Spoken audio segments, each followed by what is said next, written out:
the illuminated torch.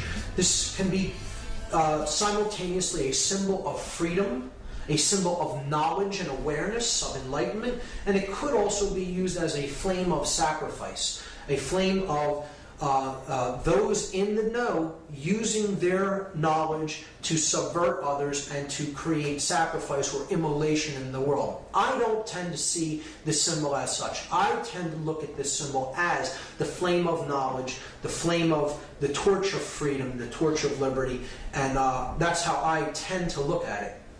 But it goes back to the Babylonian queen, the Babylonian version of Isis in the Trinity.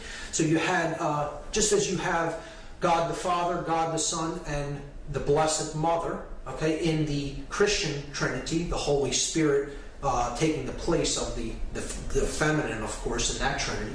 But you have the Egyptian Trinity of Osiris, the Father God, Isis, the Mother, and Horus, the Divine Child. In Babylon, you have this same Trinity. You had Nimrod, the Father, Creator God. You had the Son, which was Tammuz, depicted here, and he's sitting on the lap of the sacred feminine goddess, which was known as Semiramis in this culture.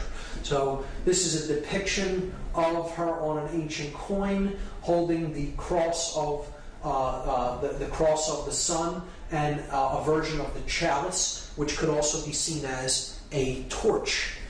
So you have Semiramis depicted here, the rays of the sun reflected from the moon. She is the moon goddess illuminated, the queen of heaven.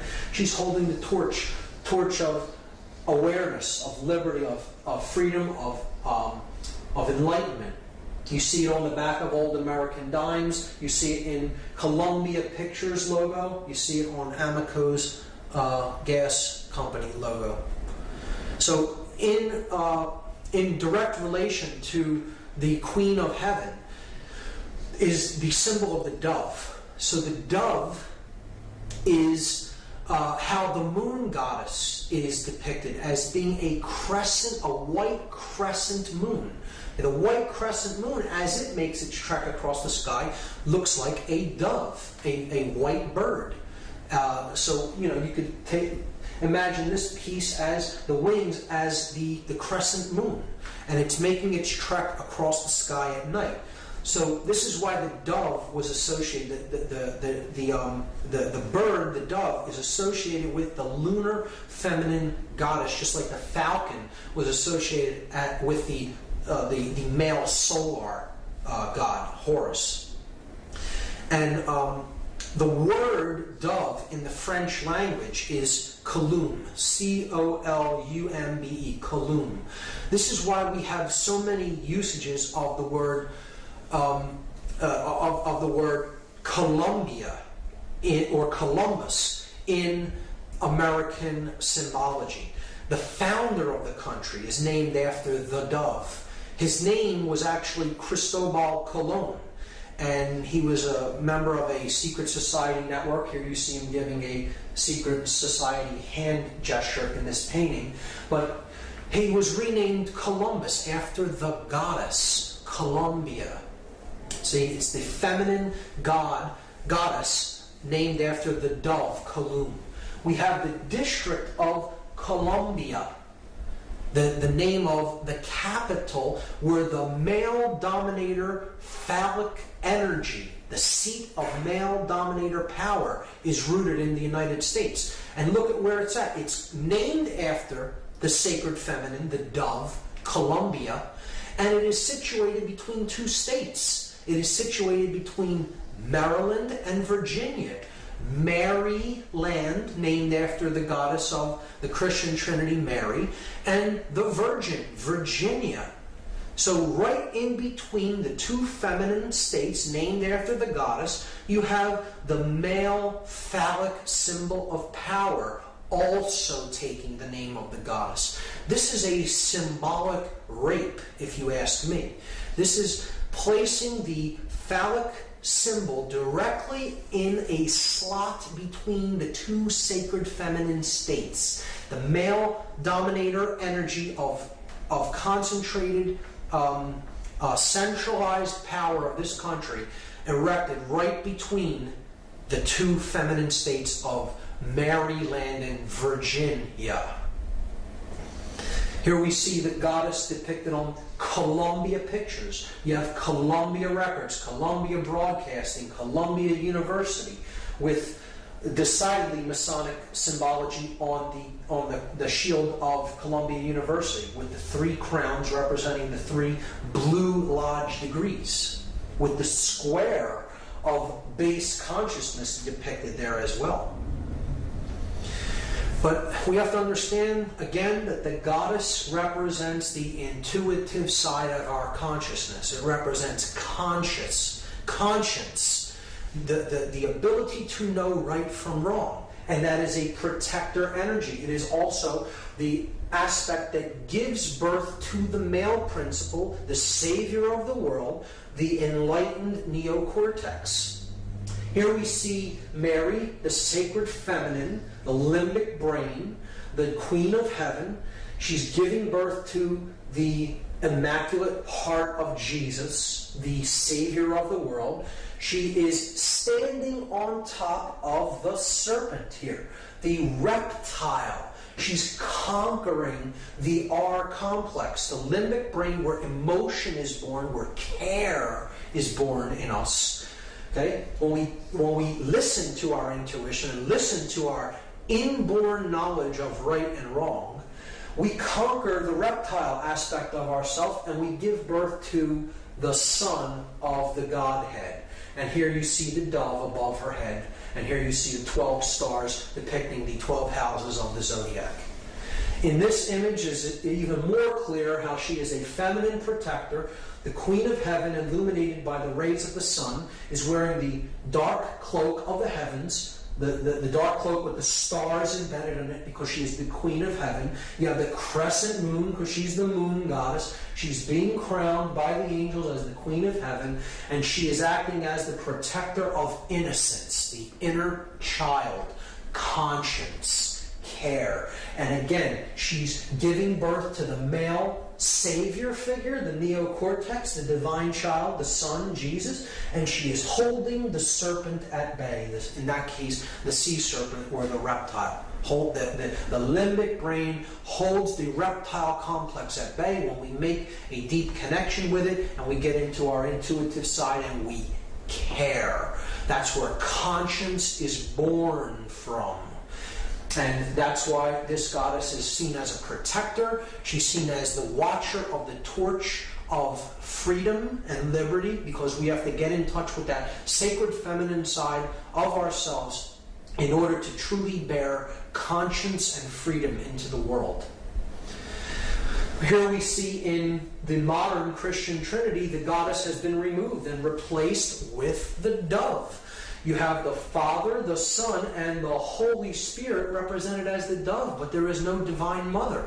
The feminine has been removed and it's been replaced just by the symbol that the sacred feminine goddess was given in the ancient world, the dove, COLIN. Now we're going to see a darker aspect of how the goddess symbology is used. When we look at things, I'll do this one since it's lighter first. You have here the moon and the dove, because this is a sacrifice of how we use money, through credit, building up debt. So you have the moon and the dove on the same card for Visa, and it's a symbol of the sacred feminine being used in a depiction of sacrifice of an individual, sacrificing in a monetary sense. Here we see it being used in a very dark form as human sacrifice, because human sacrifice is still very real, very actively practiced in the world. It just isn't the practice of carrying people up a pyramid as how it was done in the past, or sacrificing them upon an altar with an obsidian blade or a dagger of some sort. Now, human sacrifice is carried out with the knowledge of everyone around us, and it is done willingly. People go off to sacrifice others and themselves in the act of war. War is modern day human sacrifice. And here you see the goddess with her wings depicted on a war memorial. And see, this is the goddess herself being sacrificed. A lot of researchers believe that it is them sacrificing people to the goddess. It isn't so much that they're sacrificing to the goddess. It's the reason the goddess is always depicted in conjunction with sacrifice is because they are sacrificing the goddess within an individual. It is the cremation of care, conscience, the protector, the grand architect of everything we experience is care. So this is the goddess herself depicted as being with these men as they are sacrificed along with the goddess. That's what war is. It's a ritual sacrifice of the sacred feminine in an act of sacrifice, of human sacrifice. So another use of the sacred feminine symbology and imagery when it comes to human sacrifice rituals or attempted human sacrifice rituals, we see this through different events that have played out that have the sacred feminine or the name of the sacred feminine embedded or encoded within the ritual or the scenario. You have the murder of Princess Diana, which I do not believe was an accident. I believe she was taken out because of her connections with the royalty of Britain, and her name was Diana, a Roman name for the goddess Diana. We saw the Superdome incident where thousands and thousands of people were hoarded into this dome looking like a feminine breast and left there without supplies, essentially to die. And FEMA did not get to this region for days after Katrina hit. And the conditions in there were horrendous. I believe that that is a deliberately designed thing that was done to try to maximize the amount of death and suffering that happened in that feminine breast, the Superdome, a symbolic representation of a breast. And the two large school shooting incidences could be seen as very clear examples of mind control, of trauma-based mind control, or at Columbine High School. Again, Columbia, Colum, the dove, Columbine, and Virginia Tech, the Virgin, Virginia. Again, two names of the goddess. Again, human sacrifice rituals in disguise made to look like totally disconnected incidents. But perhaps the clearest example of human sacrifice in concealed ritual of all is the symbolic burning or immolation of the Columbia space shuttle. Again, the Columbia, named after the goddess Columbia, Colum, the dove. And it's the white dove. And it's burning up, being immolated as it re-enters the Earth's atmosphere. When we see the crew was a 7-member crew. And that's correlating to the 7 planetary bodies of astrotheology. You have the 5 male gods, 5 men in the crew. You have the Sun, Mercury, Mars, Jupiter, and Saturn. And the 2 feminine heavenly bodies, you have Venus and the Moon. So the 7 principles of astrotheology are encoded there in the crew of the Columbia, another ritual of human sacrifice. The next symbol that I'm going to discuss is the fasci. And this is where the word fascism comes from. It is the axe surrounded by the bundle of rods. This is a Roman symbol that represents centralized authority. It is the central authority is the axe, and then the satellite regions, the satellite states are the bundles, the rods bundled by the central Roman authority, the fasci. This is where the word fascism comes from. We see this in multiple areas when it comes to political symbology. It is on the two sides of the Senate chamber, the House chamber. It is on the fasci is depicted on the throne that Abraham Lincoln sits upon as a dominator, father figure, God figure. So he's holding both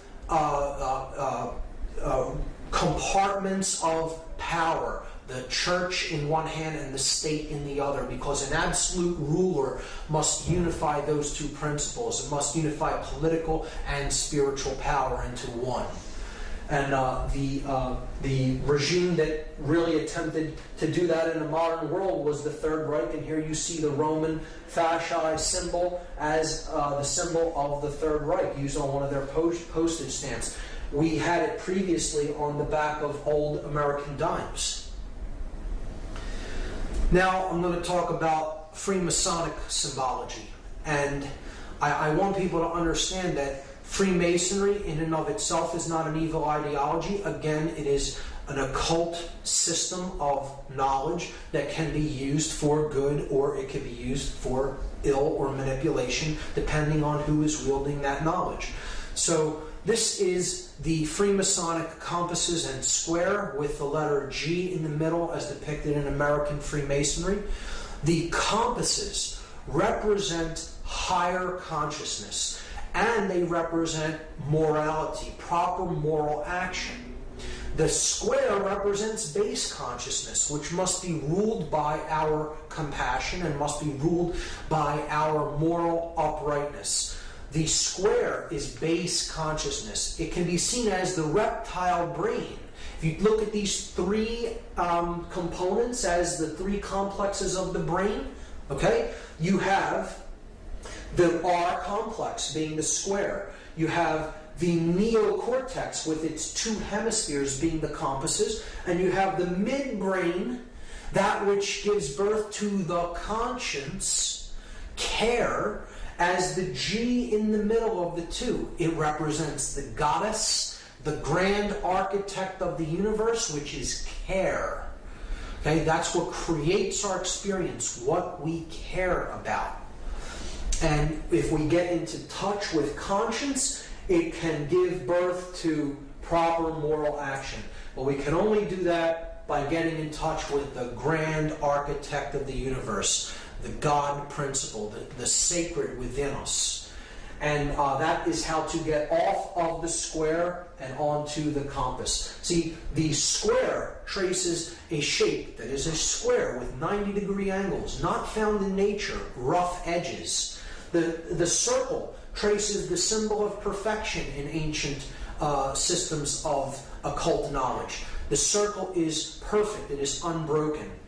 It is a symbol of divinity. It can never be nailed down with perfection because it is based upon pi, a figure that is a divine principle that can never be calculated with absolute certainty. So the object is to circle the square and have our compassion and our higher consciousness rule over our lower instincts and our animal instincts. And we do that through getting in touch with the care principle, the generative principle, the G, which is the grand architect of the universe, care, conscience. So it's about moral uprightness, and it can be equally seen by dark builders, by dark masons, to represent quite an opposite. This is how symbolism is in the eye of the beholder, and how the wielder of this symbol determines what it's really being used for based on their level of consciousness. So a dark mason, a rogue mason, a dark builder, so to speak, could see the symbol this way. Man is ignorant. He exists in base consciousness. And I, as one who has perfected myself, have the divine right to rule over the base man, the square, he who is on the square. So it's two different interpretations of the same symbol, one seen in a positive connotation and one seen in a manipulative, negative connotation, depending on the eye of the beholder, of the wielder of the symbol. Here's how this has been used in popular culture. In some of these examples it's subversive, in some it could be seen as an uplifting symbol. But generally in education you'll see the square used and the three symbols and the color blue for the square representing the blue lodges. And this is base consciousness. This is the base of the pyramid of this particular secret society network, the hierarchical pyramid-like structure. And you're seeing the pyramid encoded here, but through the square. And the three base levels of Freemasonry, the entered apprentice, the fellow craft, and the master mason, being the three introductory or initiatory degrees of what is known as the Blue Lodge in American Freemasonry. And this is as far as many go, and it is often the degrees that are said to keep knowledge of higher levels suppressed for those really in the know of the order do not wish for those people to receive the knowledge because they have been gauged as really still being in base consciousness. And you're seeing that depicted in educational logos there. This Columbia University and that the University of Pennsylvania's shield. Here we see the compasses tracing the semicircle on the patch for the Columbia Space Shuttle mission. And one of my favorites encoding the compass and square of Freemasonry is the game of baseball, a game I've personally resonated with.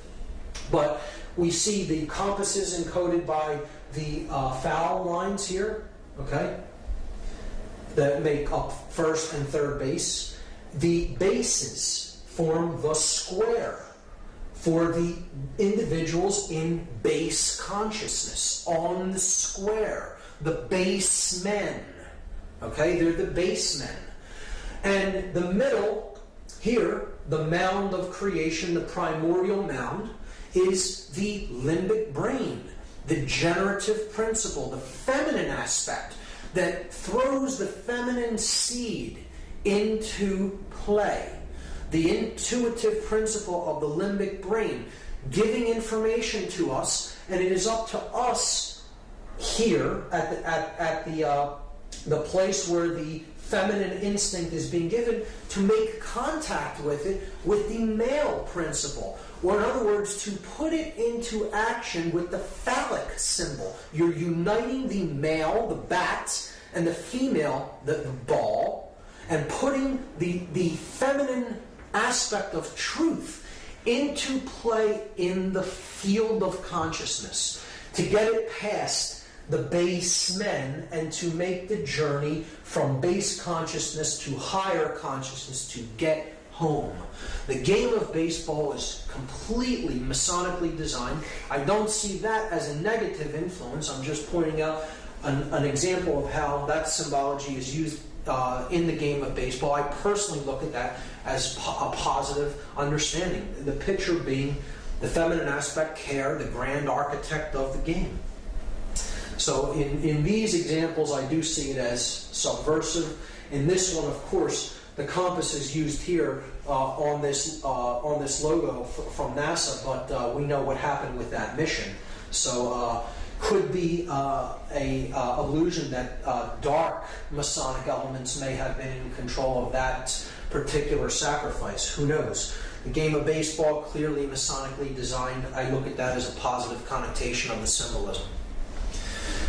In a very negative connotation of the symbolism, we see how the Freemasonic network is used all throughout the United States in control agencies, in agencies of male dominator control, in this example being police. And these examples are certainly Blue Lodge degrees, Blue Lodge orders, lower orders of Masonry, and I would look at the individuals belonging to these groups and other fraternal orders of police as being on the square. And if anybody thinks that when someone tells you in Freemasonic parlance that you're on the square, that they're paying you a compliment, you have no idea what the term means, because you've just been insulted by being told that you're on the square. It's not a symbol of being fairness and uprightness. It is the square in Freemasonry is most certainly a symbol of base consciousness, of not understanding the true self. And when someone is told that they're on the square in Freemasonry, it is essentially an insult. And we see that this network of secret societies is actually at work in these controlling orders of police. And I look at that as a very subversive symbol, because these fraternal orders have more allegiance to the secret oaths that they've sworn than to actually do the job to uphold the Constitution and to protect the public. And it can be really used as a means of one hand washes the other. I'll do a favor for you if you look the other way in this instance, or do what I tell you to do here. And it's really a way that freedom can be subverted through this hierarchical order, particularly when it is used in conjunction with controlling bodies like the police.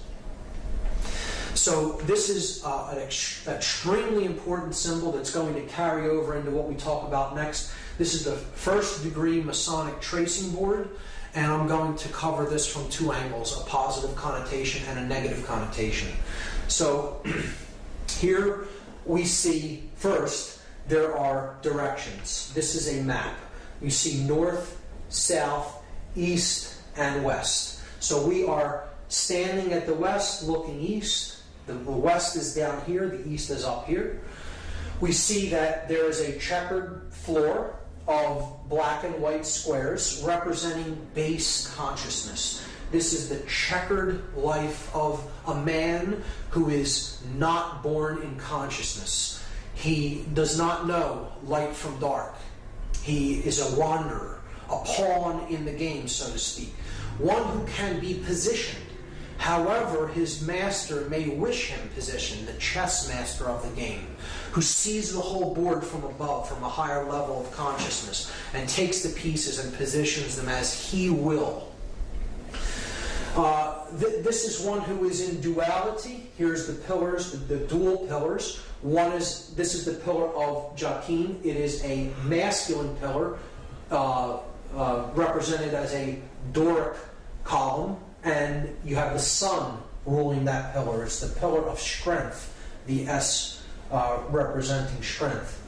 The feminine side of the pillar is the pillar of Boaz. The B at the bottom stands for beauty.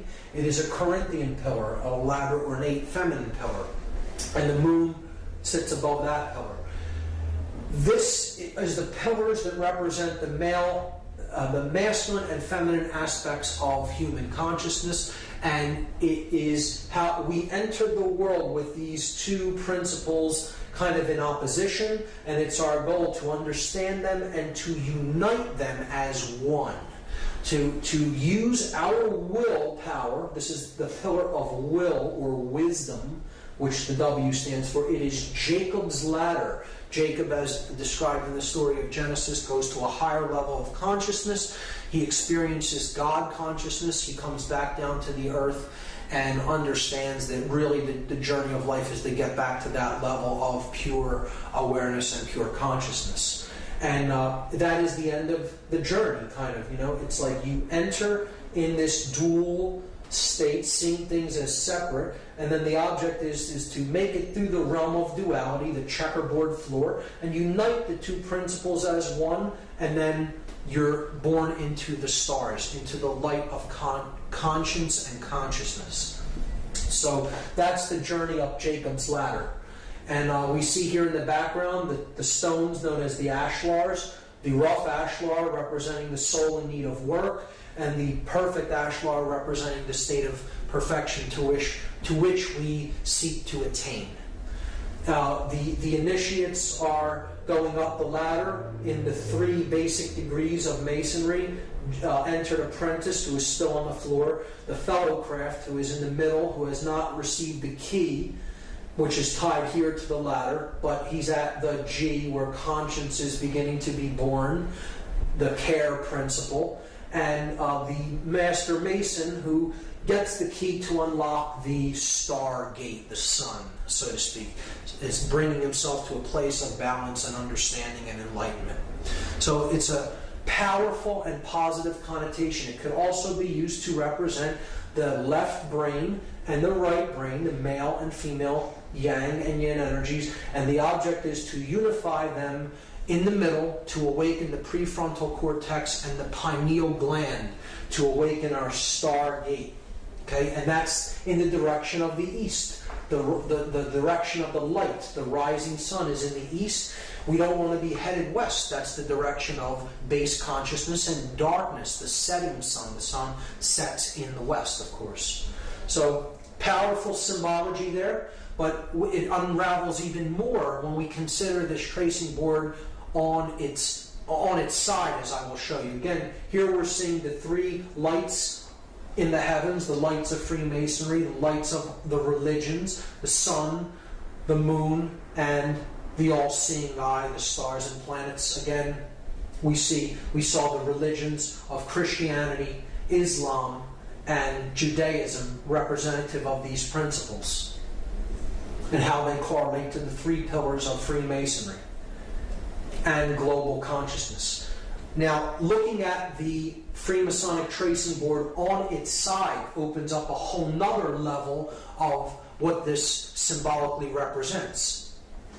So again, we're given directions. Here is the west, here is the east, this is the south, and this is the north. Understanding what we now understand about astrotheology, we can now understand what this whole scene really depicts. It depicts the spiritual journey of man out of the prison vibration that is on the earth, identification with the physical world of matter.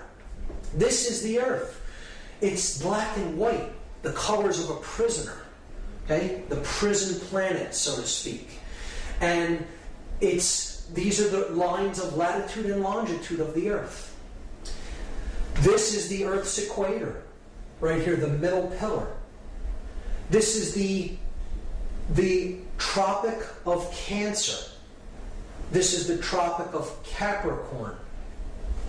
In the southern hemisphere, the Tropic of Cancer in the northern hemisphere. Here we see the light of Freemasonry, the sun in the east, away from the earth.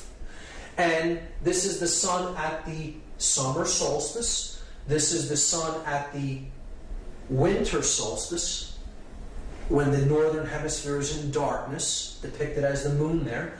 We're not in enlightenment, right? This is the pillar of mercy, because when the sun is up there, the sun favors the northern hemisphere. It shows mercy upon the northern hemisphere. Boaz is considered the pillar of severity, because the sun does not favor the northern hemisphere when it is at the pillar of Boaz, or the Tropic of Capricorn. And this is the equator. This would be balance, or the equinoxes, the all-seeing eye, is the place that opens up when the hemispheres of the brain come into a perfect state of balance. So this is the journey of the initiate. From darkness, starting here on the earth in darkness, and then proceeding in a stepwise fashion to a place of balance. Okay, this is emotion. This is the sacred feminine principle of emotion. You have to care enough to begin the journey. You go higher. You're trying to reach a place of balance between these energies. And then you can get that key right there to unlock the stargate. Okay, to unlock, and that's accomplished through action. The male principle of putting your emotions and your thoughts into action. And that is how you get off of the base consciousness and to the stars. Powerful iconography, powerful symbology being used here if you know how to read it. Now, in a negative connotation, a dark builder, a dark Mason, may want to look at this symbol in a perverted way. So here's a reversal of it. You see, yes, this is base consciousness and this is higher consciousness, but they'll look at this symbol and say, well, the latter is tilted across toward the left, toward the sun only, and away from the feminine pillar, away from the moon.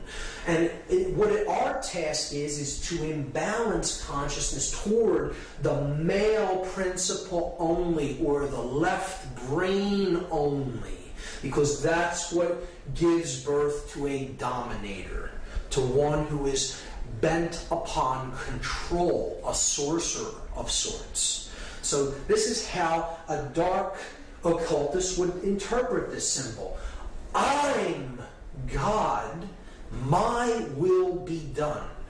I will use my influence to take those in base consciousness and give them the dark light. Make them think that they're being initiated into something important, but what I'm really doing is imbalancing consciousness to the left brain.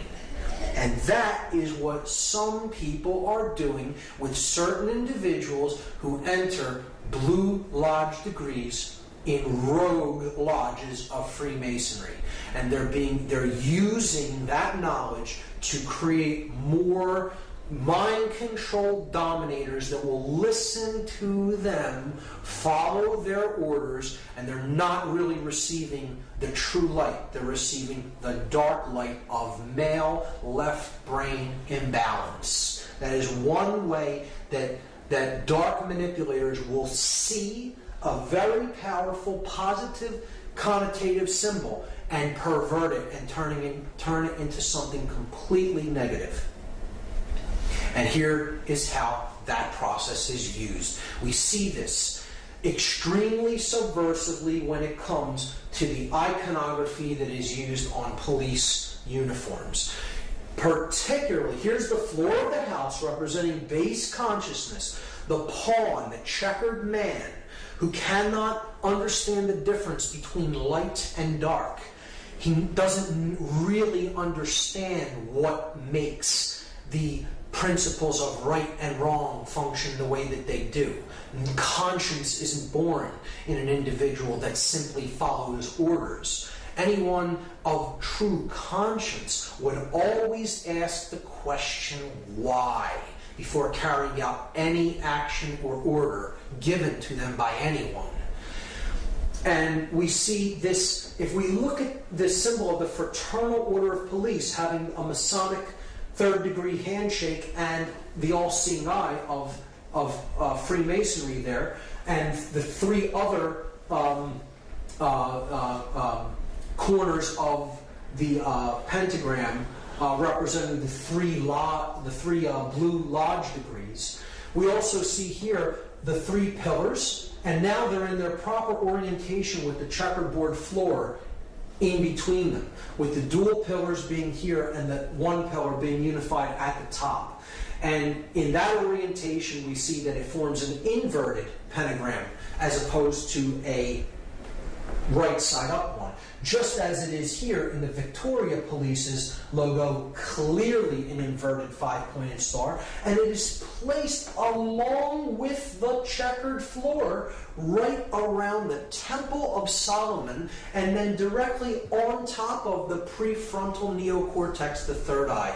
The inverted pentagram, which we already talked about as an extremely subversive symbol representing the destruction of spirit and the burial of spirit into the ground beneath the material world.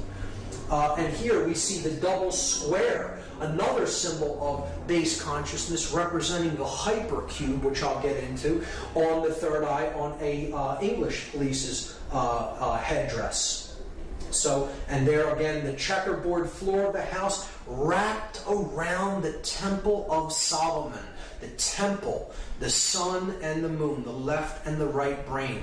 And that's what the symbol actually represents. The Masonic tracing board represents in Freemasonry the Temple of Solomon, the temple within man. It is a representation of the brain, the temple within man, the temple of Solomon, the brain complex. So that is how it is used. And here is a 33rd degree Freemason who I do not consider to be a negative or evil person. I think he understood a lot about what Freemasonry was and how it was used and what its true purpose is.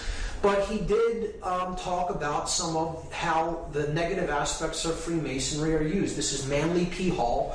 He said that Masonry conceals its secrets from all except the adepts and sages of the elect, and uses false explanations and misinterpretations of its symbols to mislead those who deserve to be misled, to conceal the truth which it calls light from them, and to draw it away from them. He's saying that those who are really not in the know, that often would pervert the ideas and the knowledge, are deliberately misled away from this knowledge so as not to let it fall into the wrong hands. I often think that as well, in Freemasonry, it is being done deliberately to try to create people who, those who really are in the knowledge of how consciousness works, can manipulate for their own gain and get them to do what they want, because they're dangling a carrot, so to speak, before them and saying, I have the higher level knowledge if you'll do what I tell you, and then I'll let you have it. When in fact they're just being led like I said, like a donkey with a carrot at the end of the stick. Manly P. Hall said that the blue degrees are but the outer court of the portico of the temple, the porch of the Temple of Solomon, hence the term porch masons. Part of the symbols are displayed to the initiate, but he is intentionally misled by false interpretations. It is not intended that he shall understand them, but it is intended that he shall imagine that he understands them. Their true explication is reserved for the adepts, the princes of Masonry, one of the highest level Freemasons in Masonic tradition, telling you right out in the open what the Blue Lodge degrees are for. And of course, the Fraternal Order of Police is Blue Lodge degrees of Masonry.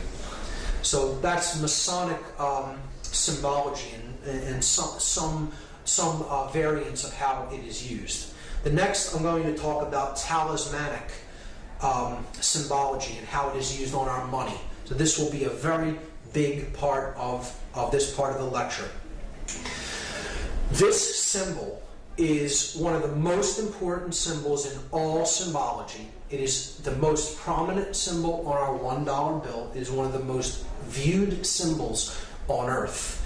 And very few people understand what it really means. I'm going to break it completely down from top to bottom and go through each element and attempt to explain it as fully and as clearly as possible. This is the symbol of all the mystery traditions. Okay? Very simply, it is the symbol of all occultism. Of course, it is Egyptian in its thematic representation and its symbolic representation. It is Egyptian, and there is a reason for that. We see the elements of the symbol being the words Anuit Coeptus at the top. Then we have a pyramid with its capstone missing. The capstone is cut off, so it is an incomplete pyramid. Atop the pyramid, as a two-dimensional slit in the sky, it could be seen, a two-dimensional opening or a rift in the sky. From behind that, we see an eye, and that eye is bathed in light. The pyramid is comprised of 13 courses of brick, the bottom of which has a date inscribed on it in Roman numerals, 9 Roman numerals. There is then a sash with the words Novus Ordo Seclorum written on it at the bottom.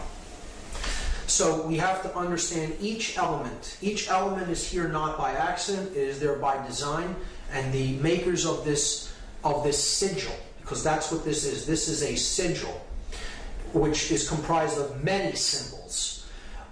Put nothing on it by accident. And everything has a meaning in this. So let's start to break down the symbols one at a time. Annuit coeptis is Latin. It means, annuit means to favor or to look favorably upon. Coeptis is an enterprise, an undertaking, or a project, a work in progress, you could say. So annuit coeptis means he favors, could mean she favors, it favors, our project. He favors our work. He favors our work in progress. Okay, so he favors our work is a good translation. Novus Ordo Seclorum is often hotly contested as to its meaning. Novus means new, Ordo means order or way, and seclorum is the debated word. So I go to a Latin dictionary and I look up the word saeclorum, S-A-E-C-O-L-O-R-U-M.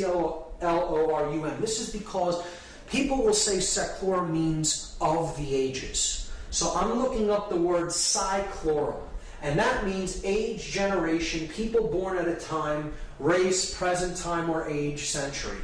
So if this phrase said the new order of the ages, we should see an A in between that S and E there. It would say Novus Ordo Saeclorum, but it says seclorum. So clearly that's not the definition. Many people will say that that's what it means. It does not mean of the ages. Okay?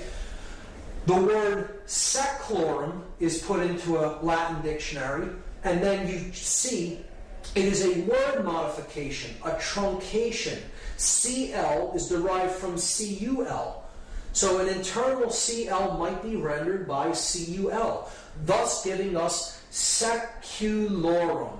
And seculum, seculi, is a noun that means world, universe. Secular, temporal, earthly, or worldly affairs, cares, or temptation. So, clearly, I think this can be solved and agreed upon once and for all, so we don't have to hear this incorrect, connotatively incorrect translation, the new order of the ages. This phrase clearly says New World Order. And that's it. That's what it says. Let's lay this to rest once and for all. Okay? So, he favors our work, the New World Order. And you have an eye in the triangle looking out from another dimension of space into our realm. The light is pouring through the scene from that realm, and a pyramid is being built. So, he favors our work, the New World Order. Who favors the work? What is the work? And what is the New World Order? So, clearly, this is the being that favors the work. This project is the work that's being done. Okay, this is the incomplete project. This is the date that the project could be begun or finished, depending on how we look at the seal. So, we have to understand a little bit about Egyptian cosmology and the main solar god, the solar disk, which we looked at as Horus, as Ra. Set is the dark incarnation of it. Really, all of these principles could be encapsulated as one solar god known as Aten, or Aton. Depending on the spelling, it could be spelled A-T-O-N or A-T-E-N. So, Akhenaten of 18th dynasty Egypt was actually named after this. He's a pharaoh of 18th dynasty. He brought in the concept into Egyptian cosmology of a one God that is the overarching ruling aspect of everything, known as the Aten. And he named himself after this god. Akhenaten means the spirit of the Aten, the solar god. So that is the being here, the Aten. Now that could mean a couple of things depending on how we look at this symbol. But let's just let it be seen as it is the solar principle, the solar God, the God of light, the bringer of light. So it could be also seen as the word Lucifer. Lucifer comes from two Latin words, lux meaning light, and fere meaning to bear or to bring or to carry. So it is the bringer, the carrier of light. Now, this could mean two different things. We have to understand that Lucifer and the Aten are the same basic principle, the same symbolic principle, and they are essentially, they are a dual God. There is a light aspect of the sun God, the one that brings true light of awareness, and then there is the dark aspect of light. So one can be truly illuminated and really possess the light, really possess the knowledge, and then there is one who can be born into the dark light. Those who have knowledge of how things really work, but the way they're using it is for the ego. Being my will be done because I view myself as God and separate from everyone else, and I am out there to manipulate and rule them. So either way you look at that symbol there, it is the Aten or Lucifer. It doesn't matter whether you're looking at that symbolically as positive or negative, and I will go over both interpretations, both the positive and negative. However, it can in both aspects, this entity could be seen as Aten or Lucifer. Keep that in mind.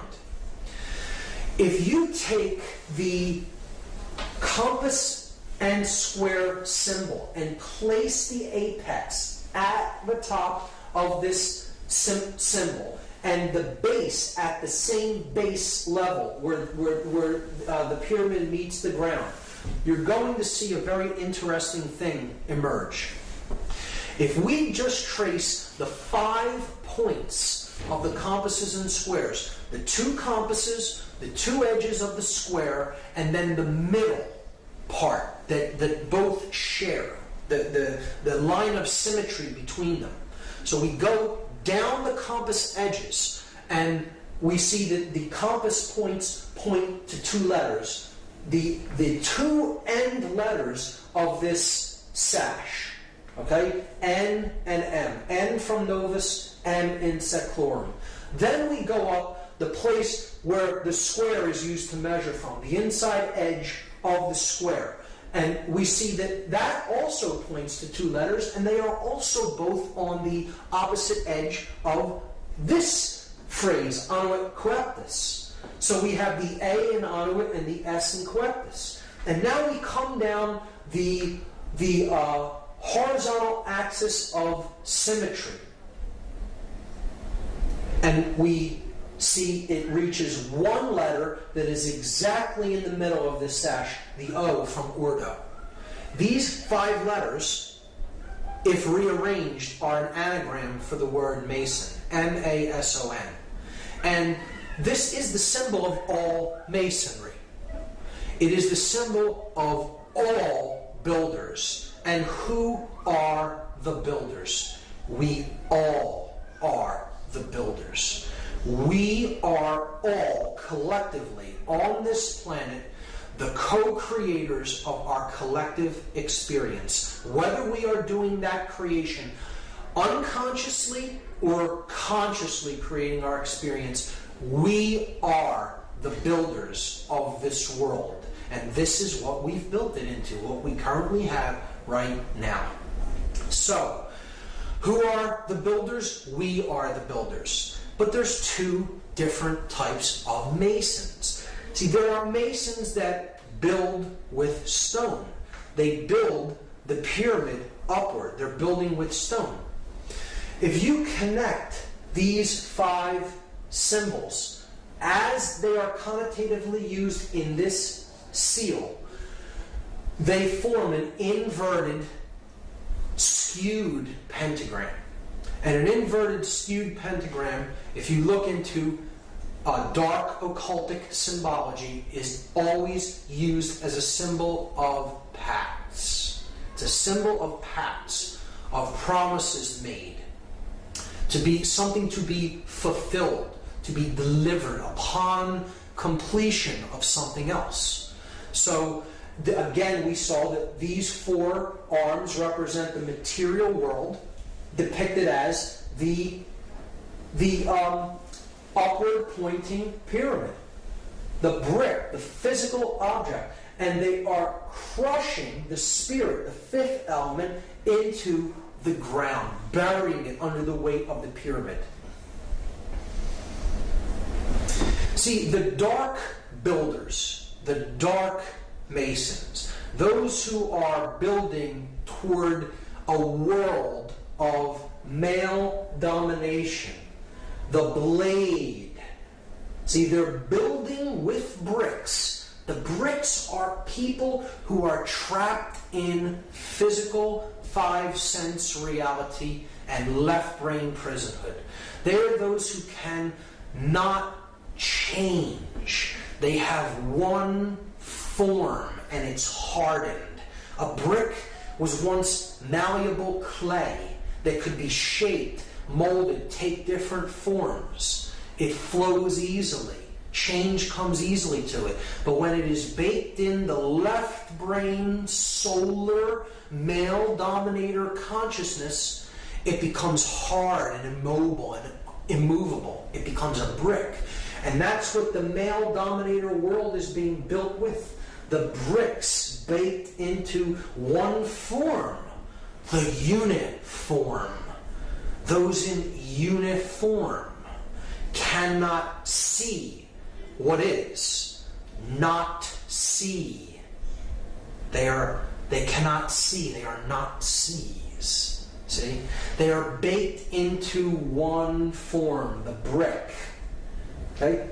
And they're being used as elements to build the blade world. And the blade world will be ruled by those who are in the light. They are the blade, the male dominator sorcerers. They have the light, but everyone else is in ignorance. And when you complete this structure, the light goes out from the scene. See, they're building the blade. If you complete this structure in brick, they have all the light, and the entire world is bathed in darkness. In that symbol, the Aten or Lucifer represents the sorcerer, and he is completely trapped in ego. The ego-bound consciousness. It's the I in the triangle. I am God, the sorcerer says to the world. And I will make everyone in this world and the entire world in my own image and likeness. But I will have all the light, and the light will be blocked out to those in ignorance and in one form. And the male dominator world will be born into existence, and it will bathe the world forever in darkness. That's the negative connotation of this symbol. See, you'll notice it's the blade without the chalice. See, these other 3 points make the chalice, but it's gone, it's ghosted. Just like it's been ghosted through human sacrifice, through the cremation of care. Right? It's been ghosted through the removal of the sacred feminine from the Trinity, and through not caring about what goes on in the world. The sacred feminine is removed, it's ghosted, but the male principle is embodied in stone.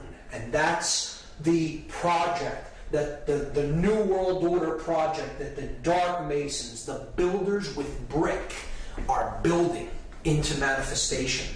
Now, there is a light side of this symbol. Again, he favors our project, the New World Order. If the true God of creation, the true bringer of light, the awakened neocortex, the prefrontal cortex, the opening of the third eye, the stone the builders rejected, the Christ consciousness, so to speak, the true bringer of light, right? The true aspect of Aten, the solar mind, right? If we, as the other kind of Mason, are trying to do the work that he favors, the true bringer of light, the true God of creation, and create the positive New World Order, our job as the builders of this project is to remove the brick from the top down, a little at a time, from those who we can help to work, smaller groups, gradually removing and helping people to change in larger and larger and larger groups. And if that pyramid is razed to the ground, is removed from the scene, there's nothing to block out that light of creation. And it comes down and joins with the earth. So the earth is not bathed in darkness of the male dominator blade world. Instead, it's bathed in light because the bricks are gone. Those who cannot change are gone. They've made the change, the metamorphosis, the transfiguration, the transformation in consciousness. And they've been raised to a higher level of awareness. So that's the opposite, the positive New World Order. Masons often tear stone down. And the light Mason, the light builder, the light worker, wants to tear this stone down so the light comes down and join up with the earth to create the positive New World Order. And in that aspect, this is a powerful, magnificent symbol of the true mystery traditions. The object is to remove that pyramid of male domination and bring the light down to the earth. So we see that this is the symbol of Solomon encoded into it. The male aspect, here's the the yang light aspect of consciousness, combined with the feminine yin dark aspect of consciousness to create the seal of Solomon. As above, so below. The Hermetic principle encoded into the seal of Solomon. So depicted there. But it is the body unified with the spirit within the temple of man, the mind, the sun and the moon, the left and the right brain, to create the stone, the philosopher's stone, the opening of the third eye, the pineal gland, known as the stone the builders rejected. Because the dark builders reject that light of awareness and consciousness, and they are trying to block it out by completing that pyramid in stone. So that is my analysis of that symbol, and it's amazing when you get into it and really study it for yourself and really go deep into the symbology. And it gets even better when you start to look at that date on the bottom of the pyramid, because that date is MDCCLXXVI in Roman numerals, and that totals 1776. And here's how it breaks down. This is a chart of the letters and their corresponding numerical values. So if you just do the math, M is 1000, D is 500, C is 100, you have it twice there, so you're up to 1700. L is 50, that's 1750. X is 10, which you have twice, so that's 1770. V is 5, that's 1775. And I is 1, 1776. So what we're going to do now is something called gematria. It is Kabbalistic numerology. It's an occultic form of numerology, and it's very simple. It is simple addition or counting of these numbers.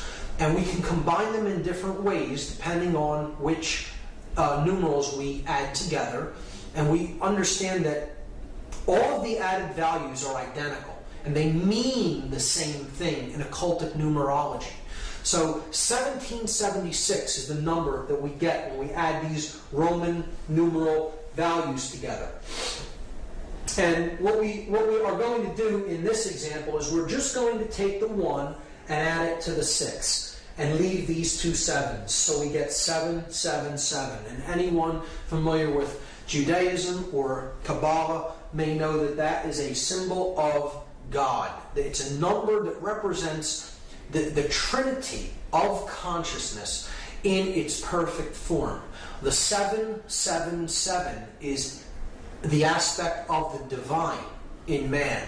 It is thought, emotion, and action, the three aspects of our consciousness, having reached the place of the gods, the seven entities of the skies: the sun, the moon, Mercury, Venus, Mars, Jupiter, and Saturn. The seven gods that can be seen with the ancient world, a representation of the seven chakras of energy in the body. So 7 is a symbol of completion, perfection, and God. It tripled is a representation of God. So if we add the 3 sevens together, it totals 21. And 2 plus 1, this is the parents and the child, the father and mother, the creator God and the sacred feminine, and the divine child. And then that totals 3. 2 plus 1 is 3. So all of these values can be seen as identical, or they mean the same thing. They are numbers that represent God, or completion, perfection. The divine has been awakened and realized. So they can be used interchangeably in systems of occultism. And again, 3 being the number of unity, of unification of thought, emotion, and action, the triune being, the 3-in-1 God, right? The Trinity. So, what I'm going to do in this study of gematria is I'm going to take these letters, because gematria is a combination of geometry and mathematics. Geometry, earth, the measure of things, the measure of the earth, the mother, right? And matria, mathematics, the mother science, after Ma'at from Egypt, the mother goddess. So gematria is a combination of geometry and mathematics. So we have all the elements in place. We have the math aspect is covered by the Roman numerals that represent value or mathematics, and we have the shape that's given by the triangle shape or the pyramid shape. So we're just going to combine the two by taking, we have 9 letters, and we're given a shape that has three vertices. So we're just going to duplicate the shape 3 times, and we're going to place the letters at the vertices of the shape. So we'll start with M and put it at the top of the first triangle, and then D, C at the base, and then repeat it 3 times. M, D, C, C, L, X, X, V, I.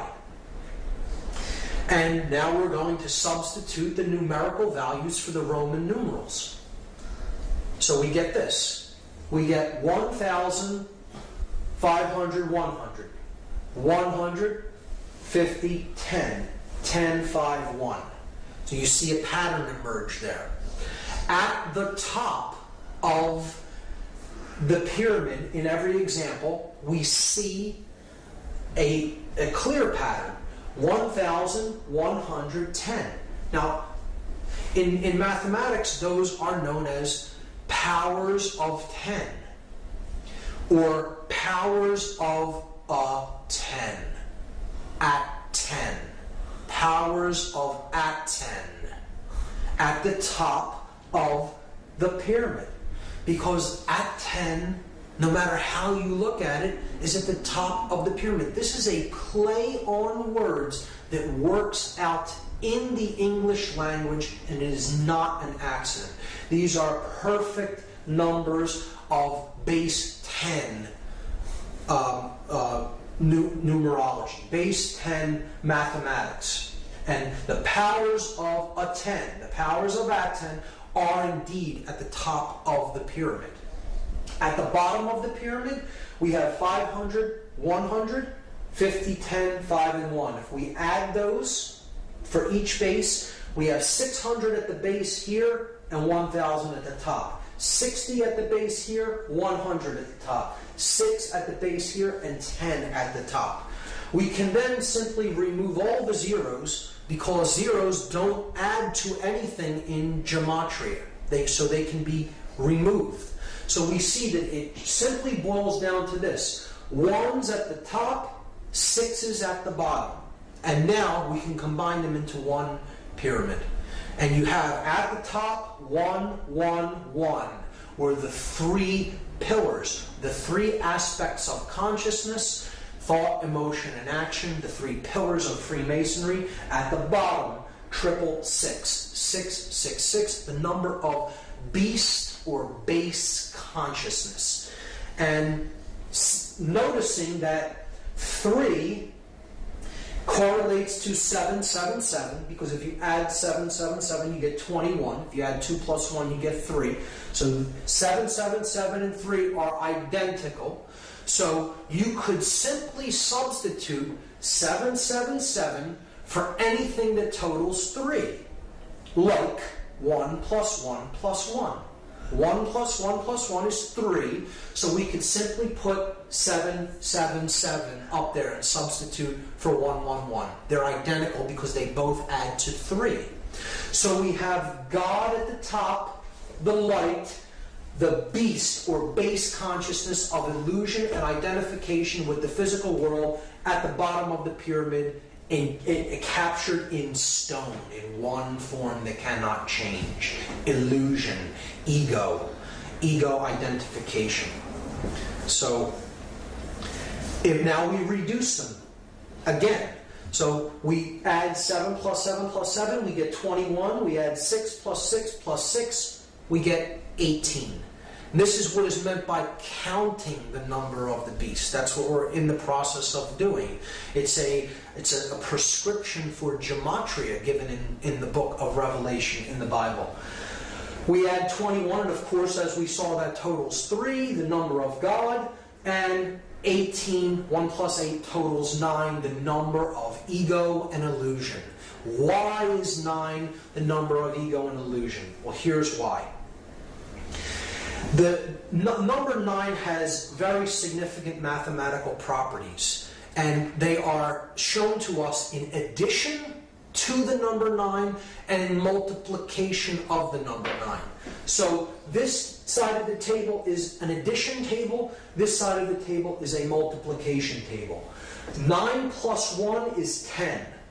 1 plus 0 reduces to 1. We're simply adding the final result, the digits of the final result together. So look, we're back at where we started adding to 9. 1. So adding the 9 was like adding 0. Okay? 9 plus 2 is 11. 1 plus 1 reduces to 2.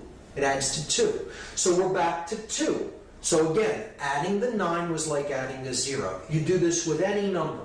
9 plus any number gets you back to the same number once the result is added together, or what is called in gematria reduction. You're reducing a 2-digit or 3-digit or 4-digit value down to one number. You will ultimately come back to the same value that you started with, because to add 9 is to add illusion, or to add ego, or to add base consciousness. And when you add the beast, when you add base consciousness, you can never affect any change in value. You bring no value to the equation. You are adding 0. You are adding nothing. You are adding illusion. Now, the multiplication of 9 is a different result. 9 times 1 is 9. 9 times 2, 18. Add the 1 and the 8, you get 9. 9 times 3, 27. Add 2 plus 7, you get 9. 9 times any number, no matter what it is. You add the resultant digits, you will come back to 9. So what this is saying symbolically is multiplying base consciousness only gets you more base consciousness. You can never create anything new with ego and illusion and base consciousness. So this is why 9 is the number of illusion and base consciousness, and as such, it is synonymous with 666, or the number of the beast. One thing I should mention is that the date 1776 is simultaneously the year that the Declaration of Independence was signed in the United States, and it is a document declaring human sovereignty, and that our rights come from our Creator, whatever we happen to envisage that Creator or that force as, and not from man. But it also is the date of the birth of the Bavarian Illuminati order, and that happened on May 1st, 1776, which is a Luciferian dark occultic Sabbath known as Walpurgisnacht. May 1st, May Day of 1776 is when the official Bavarian Illuminati, the Order of the Illuminated, came into being. So there's a dualism even inherent in that date. You can look at the Dark New World Order building upward from 1776 in earnest, from the time when this dark occultic order came into manifestation, and the object of the Light New World Order, to bring the light down by removing the bricks and getting back to the understanding of personal sovereignty as encoded in the Declaration of Independence. When we look at it, we see that these two numbers, 777 representing God or completion or perfection, and 666 representing illusion or base consciousness, they total 9 and 3, and that brings us to the occultic number 93.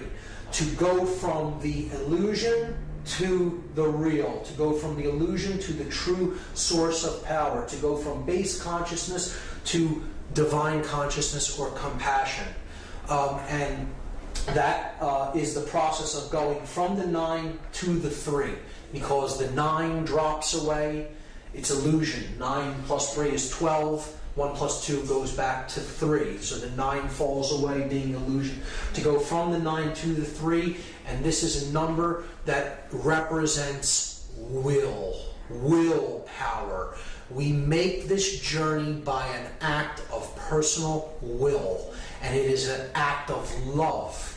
Love and will, we will see later, are identical forces. Keep the number 93 in mind. The next way that symbolism is used subversively is in architecture. So this is the pyramid outside of the Louvre, the art museum in Paris, and it is a symbol of a pyramid, upward pointing, male pyramid, and it is comprised of exactly 666 panes of glass. So again, the base consciousness is encoded into the shape, and you see that the pyramid forms slightly off of a right angle, almost an exact right angle at the top, at its apex. Here we see the Arc de Triomphe in Paris, and we see from overhead, this arc is a solar symbol. You could see this as a point of male energy, these 12 streets being the 12 houses of the zodiac, all converging on the Arc de Triomphe with the rays of the sun around it. Could look at this as the unification of the two pillars, the arch, the point in the middle where the two become one, and they join together the male and the female principles. We see the masculine principle encoded in the Eiffel Tower. It is in 3 levels, just like the 3 degrees of masonry. You have the entered apprentice, the fellow craft, and the master mason, the 3 levels of the Eiffel Tower. It is illuminated at light, and it is a phallic symbol. The illuminated pyramid at the Louvre. At the base of the Louvre, underneath, if you go underneath this pyramid, the Hermetic principle is encoded by a downward pointing pyramid over top of an upward pointing one, where spirit and matter joining together, as above, so below. Here we see St. Peter's Square, the Vatican, and we see the sun god the cross of the zodiac and the great cross of the galaxy at St. Peter's Square. And we have the phallic symbol of Osiris, the obelisk in the middle. Osiris being a sun god in Egyptian cosmology. The pentagram in the pentagon being the central part of a inverted pentagram encoded into Washington, D.C., the heart of the inverted pentagram. The Pentagon being the center of defense intelligence for the United States, where war is planned, human sacrifice. We see from overhead in Washington, D.C., this right here is the White House. And then north of the White House, we see an inverted, skewed pentagram with one broken arm. Now, this is a very clear example of what is known as the pentagram of Pax in dark occultism. The pentagram of Pax is inverted because it is satanic, or it is thrusting the spirit downward. It is often skewed, representing that which is really out of alignment or proportion. So it is usually skewed in one form or another, either stretched or squashed. In this case, it is kind of squashed downward. And we also have a broken arm.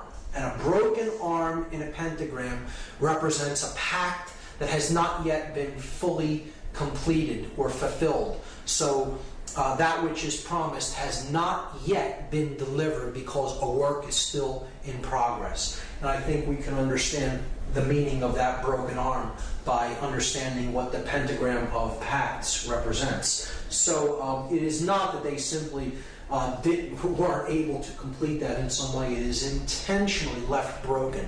And this is one of the arguments against it actually being an occult symbol. Well, if there was occult leaders that made it, could they not have completed the last arm? They did not want to complete the last arm. It is intentionally made to be a pentagram of Pax, and that arm is left broken for a very specific occult reason. The phallic symbol of Osiris, encoded as the Washington Monument, a male symbol of phallic energy, and it's in direct alignment with the symbol of the feminine energy, which is Congress. Congress being another word for sexual union. Congress.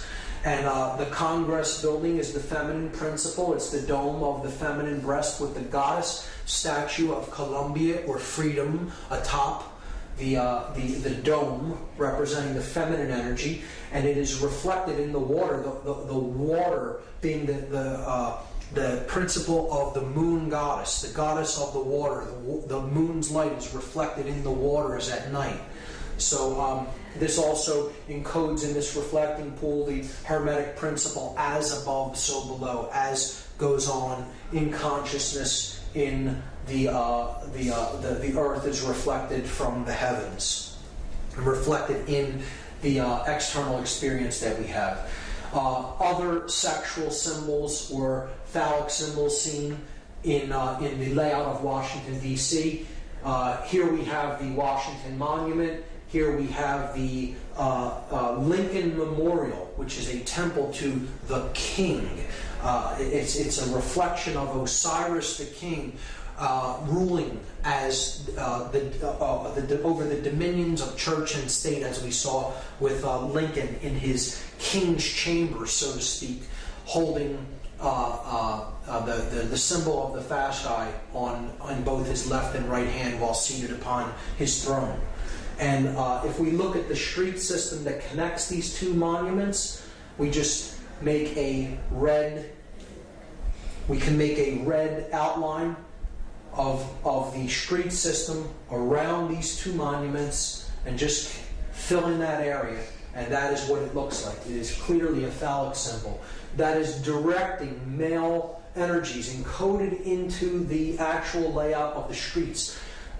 People who believe in this system of geomancy, or tapping the energy of the earth through the types of lines that you place upon the earth, believe that this is directing male and female energies in certain ways and in certain proportions. So you have the feminine egg here next to the male phallus. This is called the ellipse on the south side of the White House.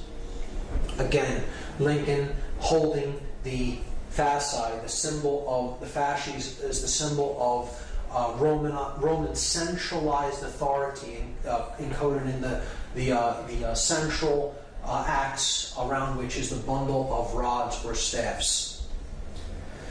Now, east of that Washington Monument phallic symbol, we have a 13-level pyramid. Again, 13 on the back of the dollar bill, a solar number, the sun and the 12 houses of the zodiac, with the 14th level being the unification of the earth, air, water, and fire, culminating at the 14th level of the pyramid.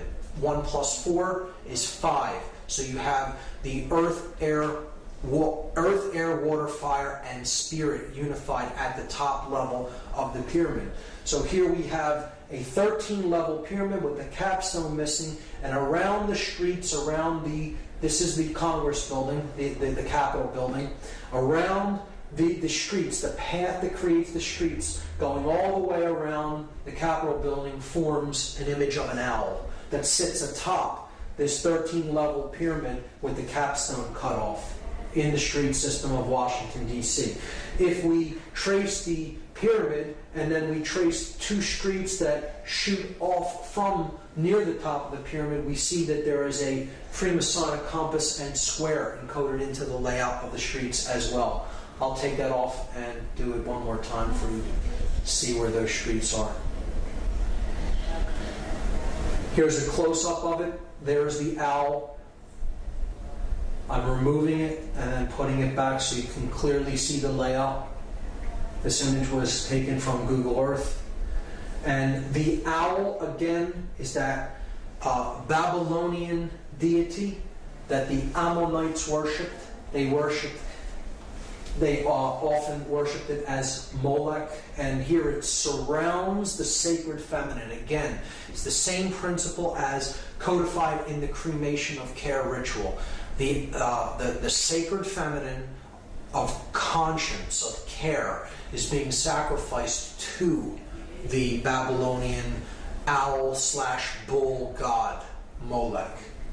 It's in the belly of the beast. And overhead, above this complex here, where the owl is and the Capitol layout, we see the seal of Solomon encoded into the street plan, representing the feminine aspect that ends at the Capitol building, the feminine, okay, and then the male aspect ends at this place right here, which is known as Lincoln Park.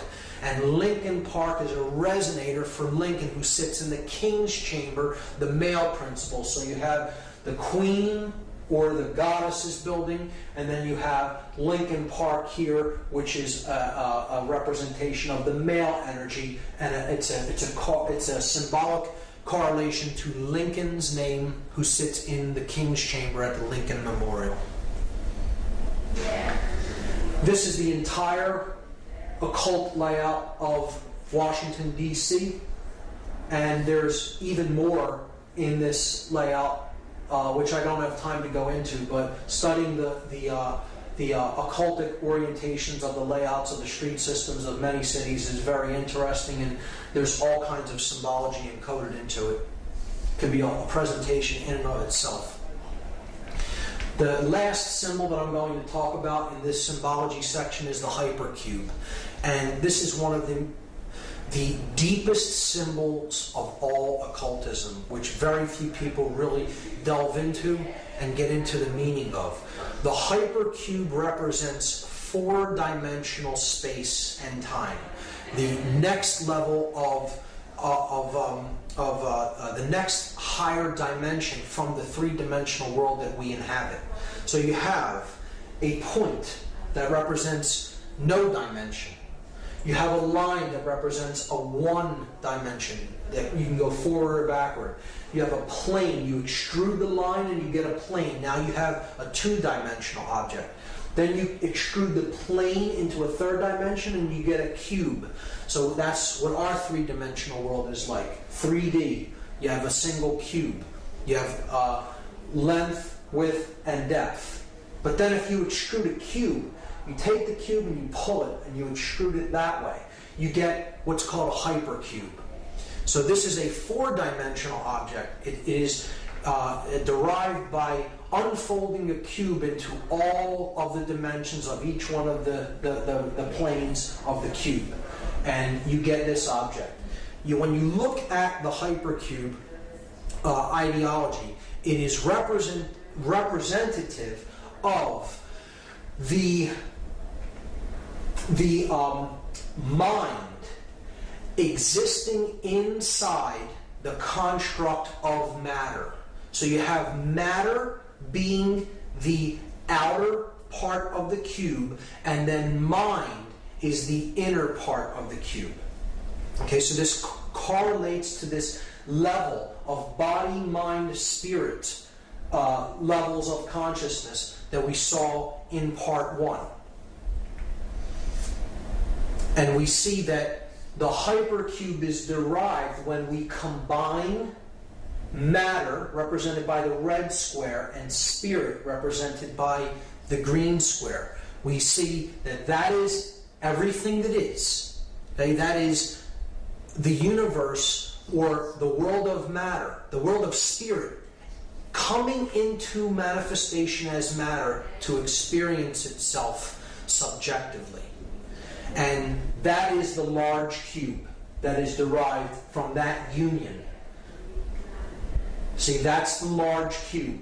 The unification of body or matter and spirit is the large cube. And then the inner cube is the mind.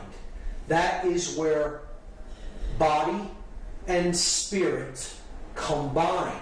They merge in the realm of mind. So that's the inner part of the cube.